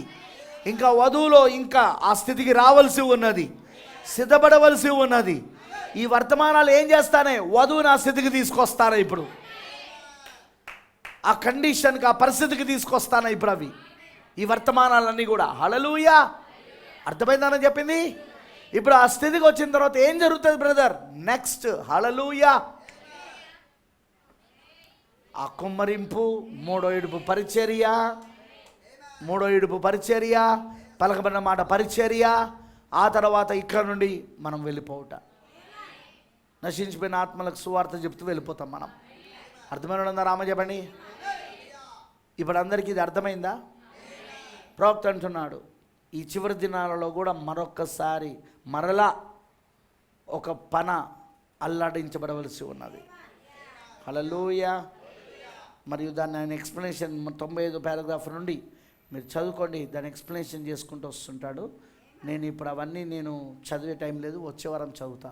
ఇప్పుడు ఇదంతా ప్రవక్త ఇక్కడ ఎక్స్ప్లెనేషన్ ఇచ్చాడు, ఇక్కడ చెప్పాడు. ఆయన ఆల్రెడీ వివరించాడు. ఆయన వివరిస్తేనే నాకు తెలిసింది, లేకపోతే నాకేం తెలుసు. కాకపోతే నేను చెప్పేసిన, ఇంకా చదువుతా, వచ్చే వారం చదువుతా నేను. అర్థమైందా? మీరు ఇంటికి పోయిన తర్వాత మీరు చదవండి. కాకపోతే మాకు పెద్ద ప్రాబ్లం ఏంటంటే ఇది తెలుగులో సరైన తర్జుమా లేదు. రాంగ్ ఇంటర్ప్రిటేషన్ చేశారు, తప్పుడు తర్జుమా అంతా. దాన్ని నేను ట్రై చేస్తాను. ఒకవేళ నాకు టైం ఉంటే నేను దాన్ని తర్జుమా చేసి మన గ్రూప్లో పెడతాను. ఓకేనా? ఈ పారాగ్రాఫ్స్ని నేను తర్జుమా చేసి గ్రూప్లో పెడతాను, తెలుగులో తర్జుమా చేసి. ఓకే, హల్లెలూయా. అర్థమైందని చెప్పింది. సో ఇప్పుడు మనం ఆ పునరుద్ధానపు శక్తికి సాక్షులమా? పాపంలో నుండి, మరణములో నుండి, ఈ లోక శరీరాశ, నేత్రాశ, జీవబ్రహ్మములో నుండి, అలానే మనుషులు కల్పించిన పద్ధతులు, ఆచారాలు, సాంప్రదాయాలు అవన్నీ మనల్ని చంపి సంఘశాఖలో ఉంచితే వీటన్నిటి నుండి ఆ పునరుద్ధానపు శక్తి లేపింది ఇప్పుడు మనల్ని. ఆయన 63లో ఎందుకు వచ్చాడు? లేపడానికి వచ్చాడు. ఆయన సంఘశాఖలో పడి ఉన్న క్రీస్తు శరీరాన్ని, అర్థమైందిగా, వధువుని క్రీస్తు శరీరాన్ని లేపడానికి వచ్చాడు ఆయన. మనం ఆల్రెడీ లేపబడ్డాం. ఇప్పుడు మనం లేపబడి అపోస్తల కాలంలో వాళ్ళు ఎలా పరలోకపు స్థలంలో ఉన్నారో మనం ఇప్పుడు తిరిగి అపోస్తల కాలంలో పరలోకపు స్థలానికి వచ్చినాం. మనం ఇప్పుడు పరలోకపు స్థలంలో ఉన్నాం. ఇందులో ఎవరెవరైతే ఉన్నారో ఈ పునరుద్ధానపు శక్తిలో వాళ్ళకే రేపు శరీర మార్పు జరగబోయేది. మీకు అర్థమైందని అన్నది?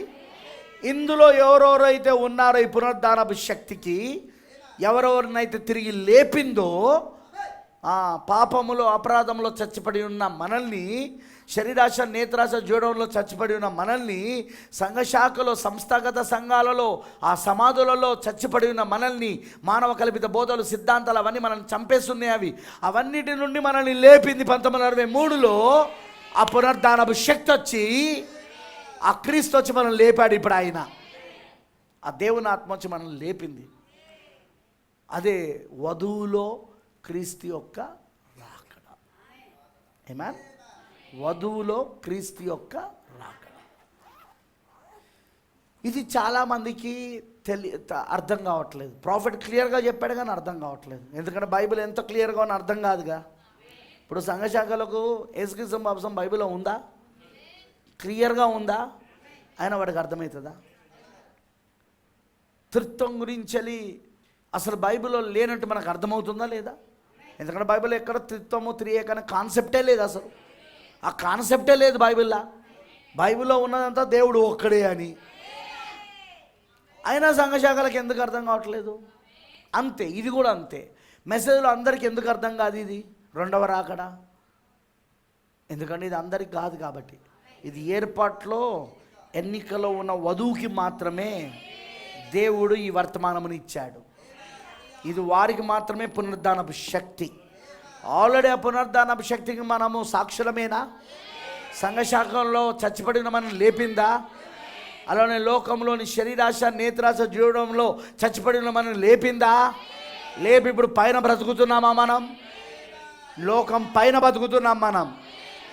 లోకం పైన, సంఘశాఖల పైన, ఆ సమాధుల పైన మనం బతుకుతానం. ఇప్పుడు మనం ఆ బురద గుంటల పైన బతుకుతానం. మనం లిల్లీ పుష్పము, ఆ తామర పువ్వు ఎలాగైతే బతుకుతున్నదో మనం కూడా అంతే ఈ రోజున.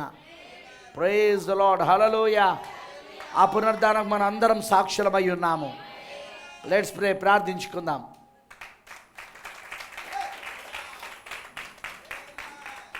ప్రార్థించుకుందాం.